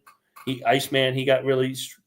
Well, anytime anybody questions Wheezy Samuelson, I'm like, she created the puppet so she could create Archangel. So, she created Cable too. Shush. Yeah. Don't say anything. You can't listen. I think we feel the same way about that. Yeah. Yeah. Wheezy's my boo. Okay, she's my boo. I think they're as a writer. I think they're going to be at Heroes Con again. Oh, Heroes Con is so expensive. Yeah. It is. So, what do you guys think? I can't help but think that I don't know the Teen Titans is just more powerful, but the X-Men, like you said, they're organized. They're more organized. Yeah. So how they beat Proteus, like you would talk, you brought that up before, was all teamwork and to set Colossus right in the spot that he could put. This is how much I have recall these comics. I haven't read the X-Men in years, but I have complete recall of the panel where he puts his fists into Proteus and blows him up, and that's Maura McTaggart's son. Yeah. Like I read them so many times. I had to buy other issues because we read the cover stuff and we had rest on those, and we kept our comics well, but we read the X-Men and read the X-Men. Well, Cyclops is the master of like leading a target and hitting angles. If Byrne stayed, none of all that crappy stuff that happened to Cyclops wouldn't happen. He would have never let that happen to Cyclops. No, he would. I mean, I was on his forum for years, and you could tell he would never. He was very serious about characters like Captain America, and well, he believed in mutable characteristics. He wasn't corrupted by the English invasion. That's why he was. That's why he. Right. That's true. He hated them. Fuck all of those guys. And that's why he was fighting with Claremont. Claremont wanted to really twist all the characters up, and you saw that after he left. Yeah. Like Storm. Like said to John before that, reading it at the time, and Storm had the Mohawk, but that kind of ruined the character of Storm, right? The pure character of Storm. Yeah. Yeah. Now everybody wants to go, that was Punk. And then we liked it at the time, and Paul Smith did a wonderful job. In fact, it was his idea. But like I was just saying yesterday with Tiny but Fierce, I said the problem with Punk Rock Storm is Punk Rock was like the punk rock trend was 7 or 8 years. Yeah, that was the well, no, yeah, well, it was the Yeah, 70s. but by the time comic books were like, oh look, hipsters, they were probably doing hipsters last year. Wow. You know what I mean? Yeah. Well, and then, it's tough to read. He rehabbed Magneto, but in issue 150, Magneto blew up a whole submarine and killed all those Russians. And it was pretty obvious. Sometimes in the comics, it's not that obvious, the deaths of innocents. But that comic was really obvious. Right. And then by 250 issues later, they're saving him. Like, how did he become? But that was a Claremont thing. He did that to a lot of characters. Any long-term book he was on, he did that. Well, I always say that Claremont was at his best when he had Ann Nocenti and Weezy Samuelson and working with him, because they tended to keep him in the rails, Oh, yeah. Well, those weren't bad comics. I mean, we all would love to read a Claremont comic today. So that being said, even with all his excesses, the way comics are, we welcome him to read, hey, he's going to write a dozen issues he's going to do another X-Men elsewhere or whatever they did. And I read some of those online. I was like, oh, these are really good. It's weird, but it's not in continuity, so it was really good. So there's that. Yeah. I mean, and he was really good with it. Claremont is Claremont, Logic Finest, I agree. Cyclops is the second greatest leader of classic Marvel after Captain America. I totally agree. Both characters have never done well in live action. I think Cyclops has been worse off than Captain America, because Captain America Winter Soldier was a pretty good movie. And I like Civil War was a good movie. I mean, that's like the best Avenger. That's Avengers 3, right? That was really a fantastic movie. Right. The weakness of all those movies, even back then, where they had to take the masks off, but an espionage is great because then you have to take your mask off. So there was a reason. And they really had a lot of chemistry with the Black Widow, with Scarlett Johansson. So, but Cyclops, man, kind of worked out. But Cyclops was never. Everybody can agree that character got screwed. They hate Cyclops, boy. Yeah. But they don't get it. Like, again, I always talk about how names mean something, and Cyclops is one eye. But the Logic Finest says this about Chris Evans. Marcus, let me finish my thought. So Cyclops is one eye, and to me, it meant like focus, one vision. You know what I mean? He was focused and control, one eye. Like, this is my thought. This is what I'm going to do. Like I thought it was like a better name than even Stan Lee thought of at the time. Like, Cyclops. He was basically goofing on the day the Earth stood still with Gort. You know what I mean? He saw Gort in the movie theater shooting out laser beam, and that was Cyclops. But like, he was like, I'm totally focused. I got a singular vision. I'm the leader. We're gonna do this. And like, I thought that was so good. And the movies, he was just this mopey, weepy guy that had nothing really to do. Like, like I don't care what anybody says. Cyclops had his that best first movie. They had a decent chemistry that first movie, but first one, yeah. The first one, but that's all right. Look, so finally, somebody in my camp. I never liked Chris Evans as Captain America. I liked him as the Human Torch. I thought he was perfect as the Human Torch, but I did not like him as Captain America. And every time I say that, people get mad at me. So because he was good as Captain America and objectively wrong. That's why. He was fine as Captain America, and at least they didn't dump on him like they did on Cyclops. Right. No. I mean, they could have had. Are you going to tell me the elevator scene didn't give you? I'm only teasing you, goosebumps when he said, "Anyone want to get off before we start?" Right. I'm only teasing you, John. I know. Cyclops is the second grade. Yeah, Cyclops should be, and that's what I mean. The name itself implies focus, one vision. Like you think those, like that, like I don't know. Captain America is Sam Wilson now, so there's no point. Don't worry about Chris Evans. He also stole from Solar with his. You see, that's a character I don't really know. Well, no, I think that but I think Cyclops was before Solar. See, Cyclops was 1964. Solar was after that. I don't. That was what company was that? Why can't I even it ended up being Valiant, but it was Gold Key. Right. I always think in time Matt Damon could. There's an actor that I picture as Captain America, and now I have to Google him. He's in my wife's Hallmark movies. He's a Hallmark actor. Oh, I probably know who he is. Yeah, male Hallmark. It's funny that blonde male Hallmark. I must have looked him up before. Okay, this guy. Solar's 1962. Oh, okay. So Okay, so yeah, but I don't know if Kirby had seen those. I mean, that's kind of hard to say. I was just looking that up. Yeah, but this is the actor that I always picture as Captain America. I mean, the actor himself is ripped. He's got no, he looks like Captain America. You know,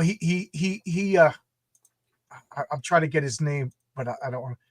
I've seen him. Yeah, he'd be a good Captain America. Trevor Donovan. Like this guy should have, because Chris Evans has like a New Yorker look. You know, like but Captain America isn't. I know he's supposed to be from Brooklyn, but Captain America, like to me, he's always like a corn-fed Nebraska guy. You know. Yeah, but he's from New York. In fact, Chris Evans is from Massachusetts. Right. Yeah, Solar is 62 and X-Men was liberal pain in the ass too. Yeah, well, yeah, I'm not season. They all are. There's nothing you could do about it. So they all have, even if they're not, they have to pretend to be to get work. So it's hard to say. A young Kevin Costner. That's interesting. Yeah, he was a gravitas as an actor. He definitely would have been good. He's not big enough. Chris Pratt. Yeah, Chris. Yeah, Chris Pratt wasn't. Nobody even knew who he was. He was just a tubby guy. He wasn't. I don't know if he was on. He would have been a better Captain America, just physically. You know. But could they do it without the humor? Do you think that why would Chris Evans is a blonde guy and he's over 6 foot and he's all full of muscle? Why physically? I mean, actor wise, Chris Evans, just something about his face. I just want to slap. Okay. Well, you're from Brooklyn too, so there you go. I don't know. But anyway, I know Matt Salinger did all right. Yeah, that's true. He did pretty well. So who do you think? So who wins this fight? I'm having a hard time. Well, I'm going to say think it's a draw. Yeah.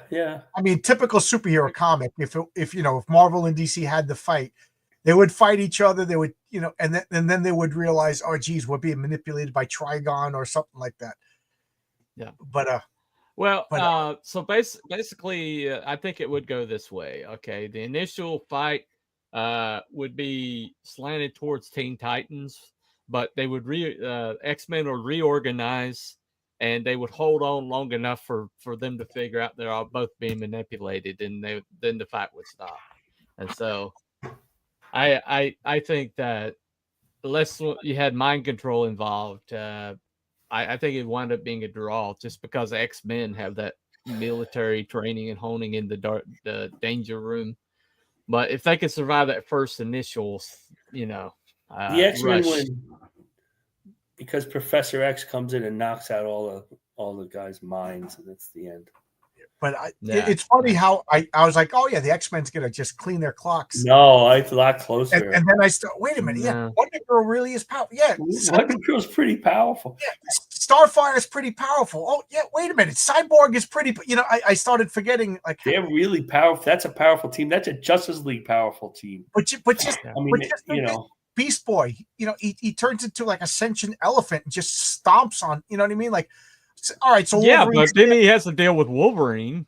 I was going to say, if you regular Wolverine, animal for animal, the fight stops when Wolverine has his claws up, and on top of his claws is a bloody and dead Beast Boy, and all the Teen Titans are in tears. Oh, and the goes, Logan, what have you done? Or Beast Boy turns into Wendigo, since it's Marvel. Yo, that would be good. You know what I mean? I don't know. It's a good fight. I really don't. I can't call this. Chat. What do you guys think? We got almost 50 people watching. What do you guys think? Just. I'm going to say draw. I'm going to say I have to get to that. And also, what about next week? What do you guys want to do next week? Sydney Sweeney is power. You never take my. Everybody says that. What do you got, Cooper? You never do. All right, what's your idea now? Now, Cooper, what do you got? Suggest it. I got nothing. I didn't even come prepared. Oh, okay. I thought you had one. Like Oscar says, release the Phoenix, but then Raven releases her Trigon form too. You know what I mean? Yeah, Old Dirty Fatty. I agree with you. This debate could go on for weeks. This Yeah, is well, this one was fun. This one was fun, though. there was that one-off comic where both teams met. I'm thinking outside. Yeah, that's what we're talking about. That Christina. That is the crossover by Walt Simonson and Terry Austin art. And oh my God, in my opinion, that is the greatest cross company team up of all Yeah, time. I think so. In one issue too, not a series or anything. The telepathic link gives the X-Men a team advantage. True. If they have it at this time, I don't know if they had it. I have to reread that. Watching videos on YouTube is bullshit. So glad I agree. Yeah, that's right. Don is very bitter because he follows the number of viewers, and somehow we lose. Like last week, we lost 30 viewers during the week. We're like, what? We're not sure what's going on. I don't even pay attention to that shit. Don, I don't even pay attention to that shit. Don't pay attention to the views. Don't pay attention to the numbers. That lies in madness. This is what happened at the studio. Last week, we did John Epples' comic, Exodus Z. It's Exodus Z, right? It's a zombie comic. And that's what we did, although I didn't really draw a zombie. And then the Comics Gay Kings drew zombie animals. So we are having a influence on this somehow.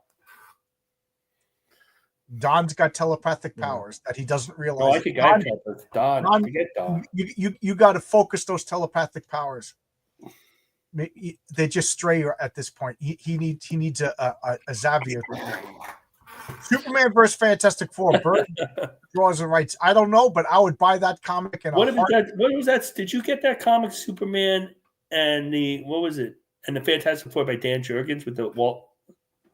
I don't think I ever got. It was oversized, so I don't think I bought that one. Alex Ross painted the cover over. Okay, I got one for you. Right. I got one for you. Okay. Deathstroke the Terminator versus the Winter Soldier.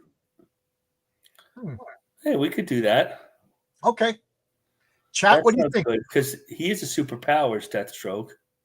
Yeah. And he's got one eye, and well, sometimes I think has Deathstroke is a Green Arrow character because I watched the first 5 seasons of the Arrow television show. Yeah. And he was really good on that. The first 3 seasons of that show were really good.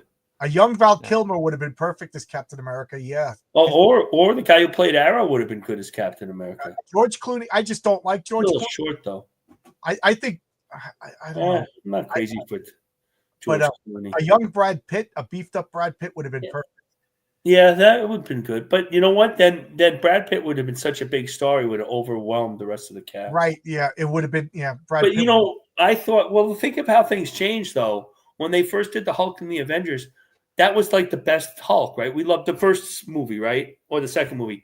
And as we went on, we hate the actor so much that we don't want him to play the Hulk anymore because he's so obnoxious. At least the other guys have kept their mouths shut over the years. Norton was the best. Ed Norton was the best Hulk.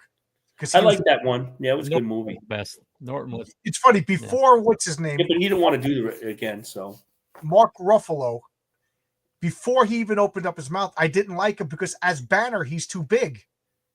Banner, he's a buff, like a wrestler guy, but he's a good actor. I mean, I've seen him in other things, but he's such a poisonous personality. You can't. At some point, it's hard to separate. Right.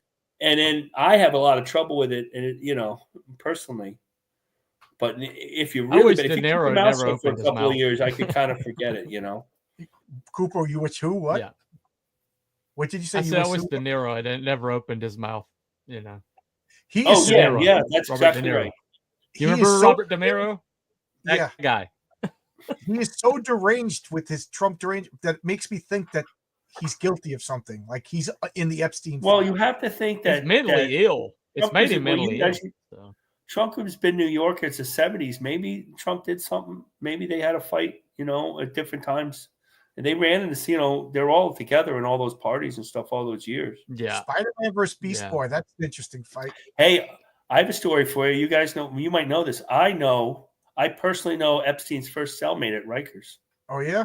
Yep. Nick Tartaglione. Mm-hmm. I work with him. I work for his dad in Carpet now, and I work with him in Carpet. He's just a big muscle guy. He's a really bad cop. Killed like 4 people, gangland style. drug deal Mhm. in Westchester County.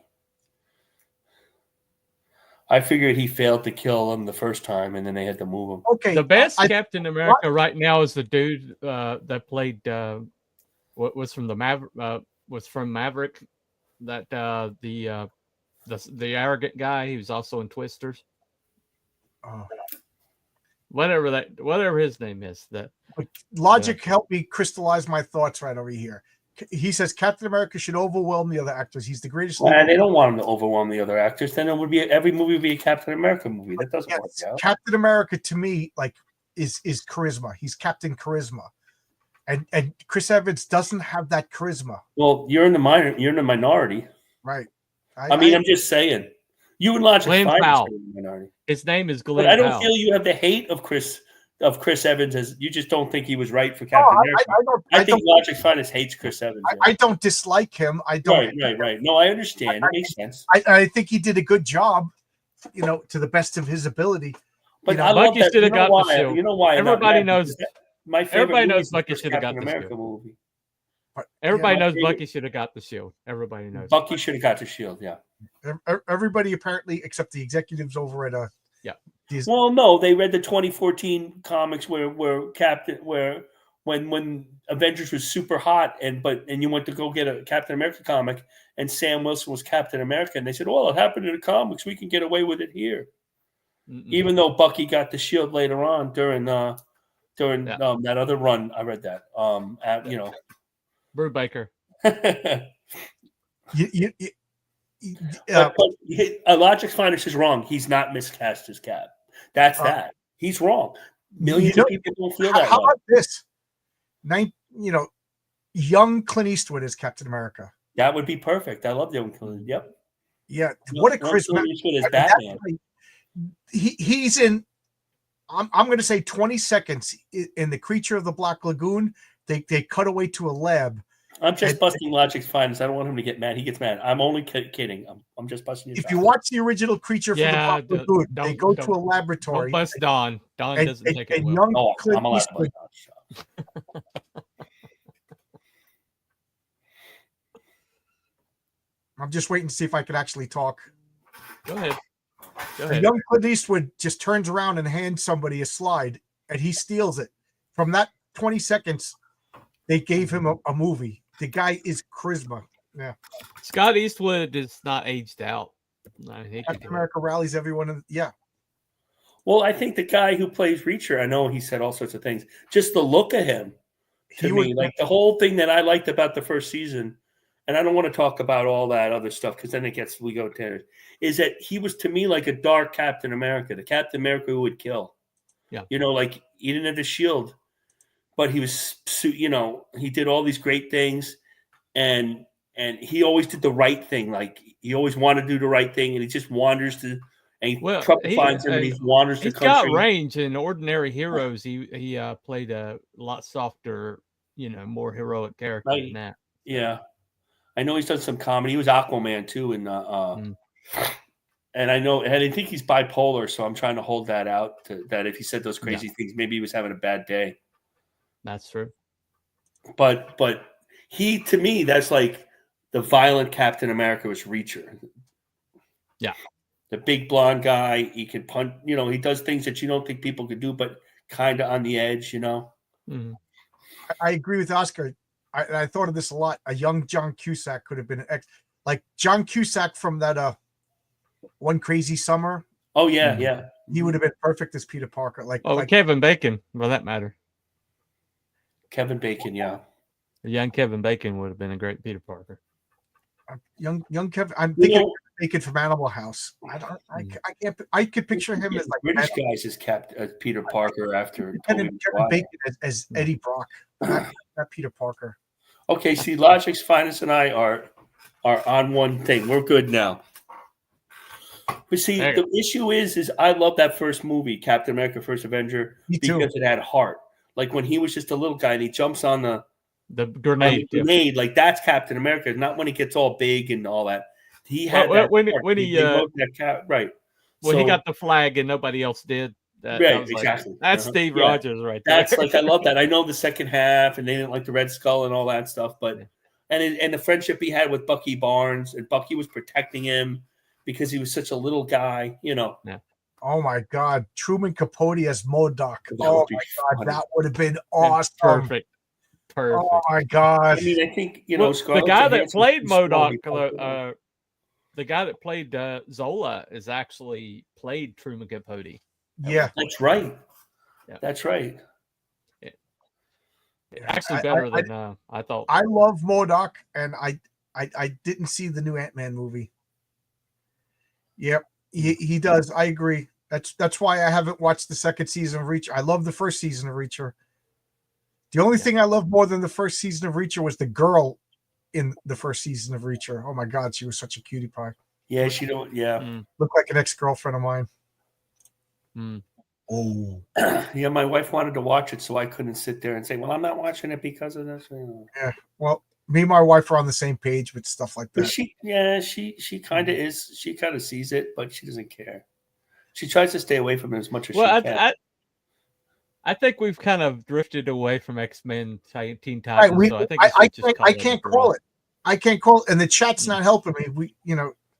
Chat, who wins? I don't know. I honestly don't know. Like I said, up until 2 hours before we went live, I was like X-Men, and then literally while running through the powers of the Teen Titans, I'm like, wait a minute, these guys are more powerful than I remember. I mean, that's what I did. The same thing, the exact same thing. I'm like, oh my God, these guys are really powerful. But I will say, you throw Rogue on that X-Men team, it's a different contest. You know, Rogue with her basic powers and her touching powers, right? And that's another thing that people jumped on. I still think Rogue shouldn't have kept the powers of Miss Marvel. But they did. You know, they did. I don't know. She was a villain at the time. I mean, again, it's another Claremont villain turns good, and then she de-aged about 25 years. Yeah, you know, she became a 18-year-old when she was clearly like at least a 36-year-old. Yeah, I don't know. I want the Don to play Captain America. There we go. There you go, Don. So here we go, guys. Out of like our group, who plays who? So like, I'm playing the Blob. Oh, Marcus is so Don will be Captain America. Cooper, you're Doctor Strange. Cooper's Doctor. I'm Strange. I don't know if I can pull a Doctor Strange. Doctor Strange from the South, you know, because you always talk about cryptids and conspiracy theories. You know, who am I then? Who am I? You're Odin, so there's no way you have to be Odin. That's your thing. Odin's one of my favorite fictional characters. I know it. I'll take Odin. Clearly, the mess. Yeah, I admit that I'm in the minority on this one. See, I wish the MCU would just recast these people. They can recast them. They get too old, you get a new Iron Man. You don't get Riri Williams. You don't get Sam Wilson. Why can't? Or you don't get. You can recast Black Panther. They've done this before. You're allowed to do that. They've done this before. It was called All Marvel Now, and it tanked the whole entire line. And it had everything. And you know the sad part is those comics look good. It was all Stuart Immelman. They were drawn really well, but it tanked the line. Which shows why writing is more important than art. Well, that's clearly not true. But other than that. I'm going to make I'm going to one up Logic's finest. I'm going to say that Scarlett Johansson was miscast as the Black Widow. I don't disagree. I completely disagree with you. I love her. Scarlett Johansson did a great job. But if you look at her, she's way too short. Well, not only that, she's too classically pretty. The Black Widow is supposed to be exotically pretty. Like I mean, it can't happen.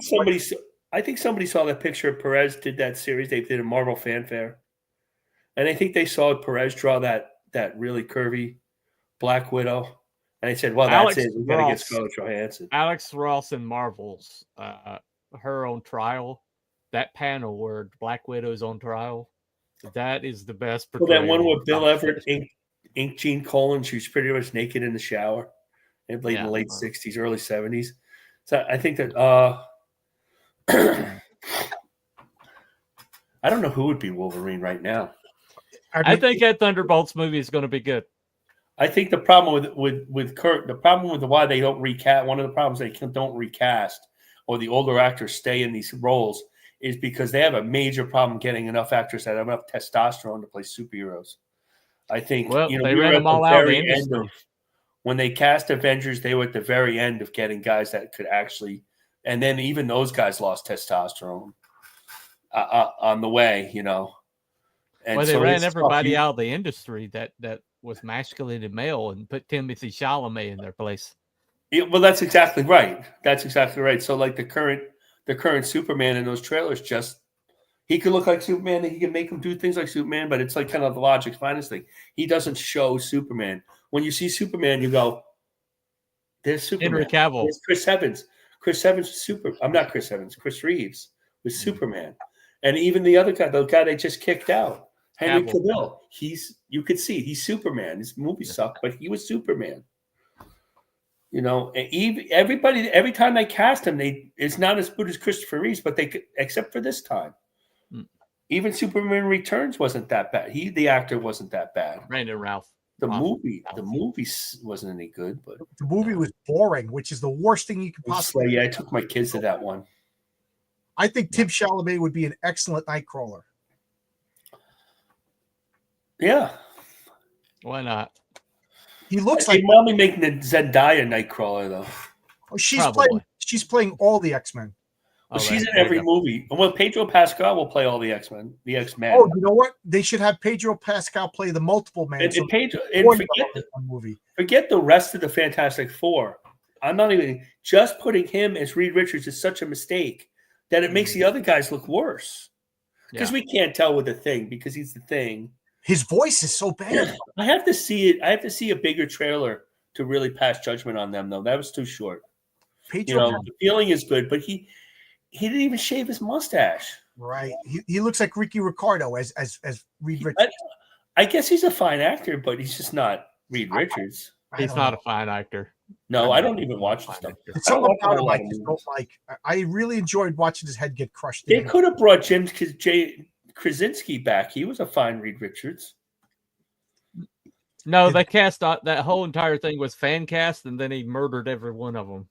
I know. That was like a FU to the fans. It was a deliberate FU to the fans. Francis Pugh would be good. But there is something with somebody hot. Jean Grey in the X-Men, she would have been a good. Because you could say that Scarlett Johansson looks too American to be a Russian. You want to have a little more of an Mila Jovovich, from who did the Mila Jovovich, yeah. To me, she's or a young Famke Jackson is the I agree. I don't disagree with you. And what's her name? Olsen wasn't Scarlet Witch either. Elizabeth Olsen. Okay. Yeah, she. No. Scarlet Witch is a gypsy. I think Scarlett Johansson should have been the Scarlet Witch, because Scarlet Witch is supposed to be more va va va voom, and they're all va va va voom, but yeah, that's true. Like Olsen looks like a little kid. You know what? She does have a big chest, but she asked to cover it up during the film. But I think Scarlett Johansson should have been Scarlet Witch, and the girl from that '70s show would have been a better Black Widow than Scarlett Johansson. She's big. If she trained up, it's believable that she could beat a man. Yeah, because she's 6 foot. Yeah, but what's her name is there's no amount of training to make me think that Scarlett Johansson could beat. Yeah, she's little. She's like 5'2". Yeah. The actress from The Gorge, the one with the two big eyes, I don't know who that is. Mila Kunis, she looks like, but she's so tiny too. She's little too. She would have been a good Wasp. The Wasp, I didn't have a problem with the Wasp. Yeah, I don't have a problem. But that whole Paul Rudd as Ant-Man, I did see the first Ant-Man. He was fine. I mean, it's Scott Lang, not as Hank Pym. Yeah, they didn't show any stretching for Mr. Fantastic. Yes, I noticed that a lot. They probably didn't figure it out yet. They also didn't show the Silver Surfer because they know that's going to piss off. But I'm not that mad about that because, Naked Chick is painted silver. And now they kill. Yeah, but it's going to be a fat naked chick, No, that chick is in, what show is she in? Yellow Jackets, right? Yeah, and she's in that other show too. What's that one with the money laundering? I forgot the name. The money But, laundering show. they're killing Nora and Red in the comics now too, because they gotta. You see, there's only a female Silver Surfer. Well, Shalabow was a Silver Surfer before, though. What in it for? Like in an alternate. For like an issue and a half, for like half an issue, yeah. Well, What? see, that's what they do. They take like a person that fits their narrative from like one comic, like Yep. 2 or 3 frames in one comic. Yeah, well, that's 15 there. years. It's Marvel's fault for making a female Silver Surfer at all. Like a Black Wonder You know? Man. Well, he Julia was in the Garner. comics like 15 years ago. Like It was- one comic and a half or something.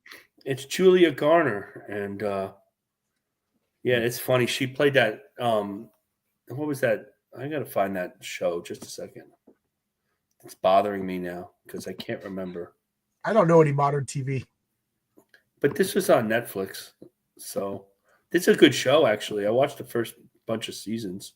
Madonna I just can't biopic. remember all that, Why? but- It's 10:30. I'm Why? gonna shut this down now. It's exactly 2 hours now. As far as like I said, I have a hard time picking Teen Titans or X-Men.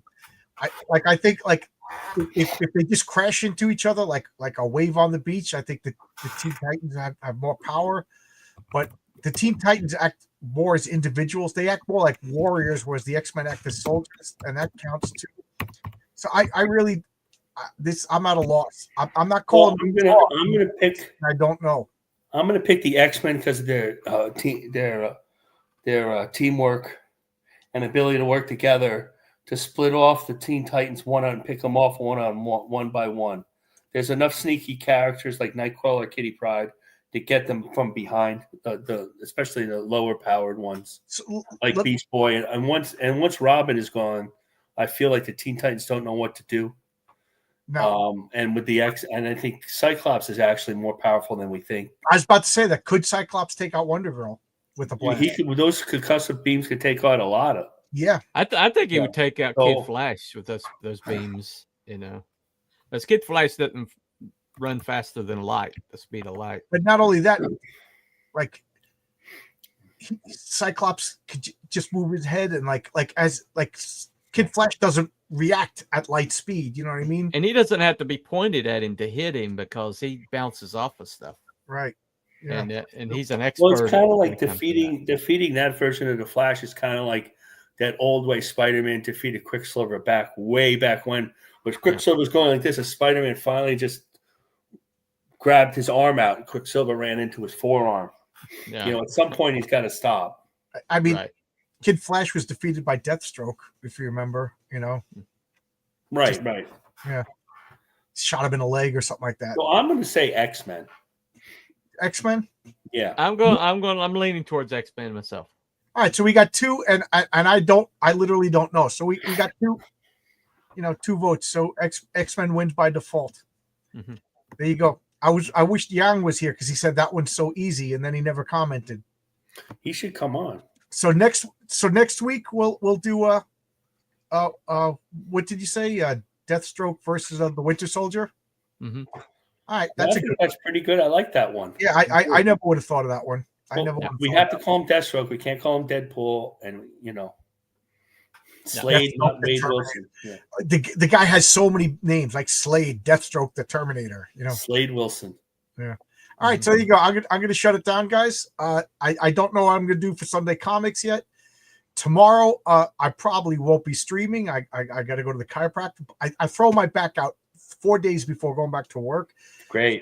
So I'll be doing that. And my buddy Jimmy's coming over. We're going to play some role-playing games. And then when he leaves, my wife and I are going to watch. We're going to finally watch this. I've been holding on to this. The very last of the Venture Brothers. I still didn't watch this.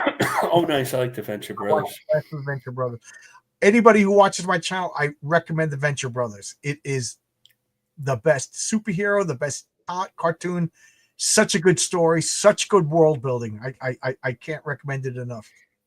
But there you go. Anything you want to say, Marcus? And then T-Bunny? Nope. What you can watch, we are drawing tomorrow. Another independent comic on the studio. Don, Omar Klitsch, myself, and Duck Bacon. Anybody want to join us? I think we're doing, let me see. I can say who we're doing. It's not a big time book, so This it's just made me laugh. Prep time versus Spider Sense. Let's see the big wigs chat. So we're going to do ADAX, at ADDAX, Christian Zaffo's ADAX. I just looked at Twitter. Don posted this just 5 minutes ago. As it stands, last week's episode 21 of the studio will be the last of the show and quite possibly my channel for the foreseeable future. So I don't know if there will be a studio tomorrow. I don't know if he's joking or It's Don. It's Don. I know every week. Who the hell knows? Yeah. He's in his head right now. So, he was supposed to have Dan Panosian on the 22nd. Really? If he quits before Dan Panosian, he can't. Except I'm not going to be there for Dan Panosian. I'm visiting my dad. You got to get Dan Panosian on my channel, man. He's awesome. So, T-Bunny, anything you want to promote? Anything you want to say? Cryptids and Conspiracies tomorrow night. We're talking about was Elizabeth Bathory a vampire? Cool. It's funny that you said that because I just watched Daughters of Darkness, and Elizabeth Bathory was the vampire in that. Yeah. And I got to say, about 4 years ago, when I first learned about Elizabeth Bathory, I said she would be a great vampire, and I started writing a story. And then I realized there's 900 vampire stories about Elizabeth Bathory already, so I'm glad I didn't waste the effort. Yep. Well, I mean, for bathing in maiden's blood, that. If she wasn't a real honest, according to Hoyle vampire, she was the closest a human being could get to a vampire. Good. See, I do watch your cryptid. I don't get to watch him live, but I will put him on. Well, I appreciate it. Yeah, I think we're enjoyable. Thank you, we're finest. Yeah. If nothing, just to watch them torture me for an hour. Yeah, it's fun. Yeah, I enjoy find it. it amusing. Did you ever have Pizza Medi on? All right, cool. Awesome. Coop, do you ever have Pizza I Medi? never talked to Pizza Medi. No. Oh, you should ask him to Never come on talked and to talk Pizza Medi. You won't get a word in edgewise. But thanks a lot, everybody. I'm going to get going. Good night. A lot of fun. So next week it'll be everybody. Winter Soldier versus Deathstroke the Terminator. All right. Bye-bye. Good night. All right. Night, everybody.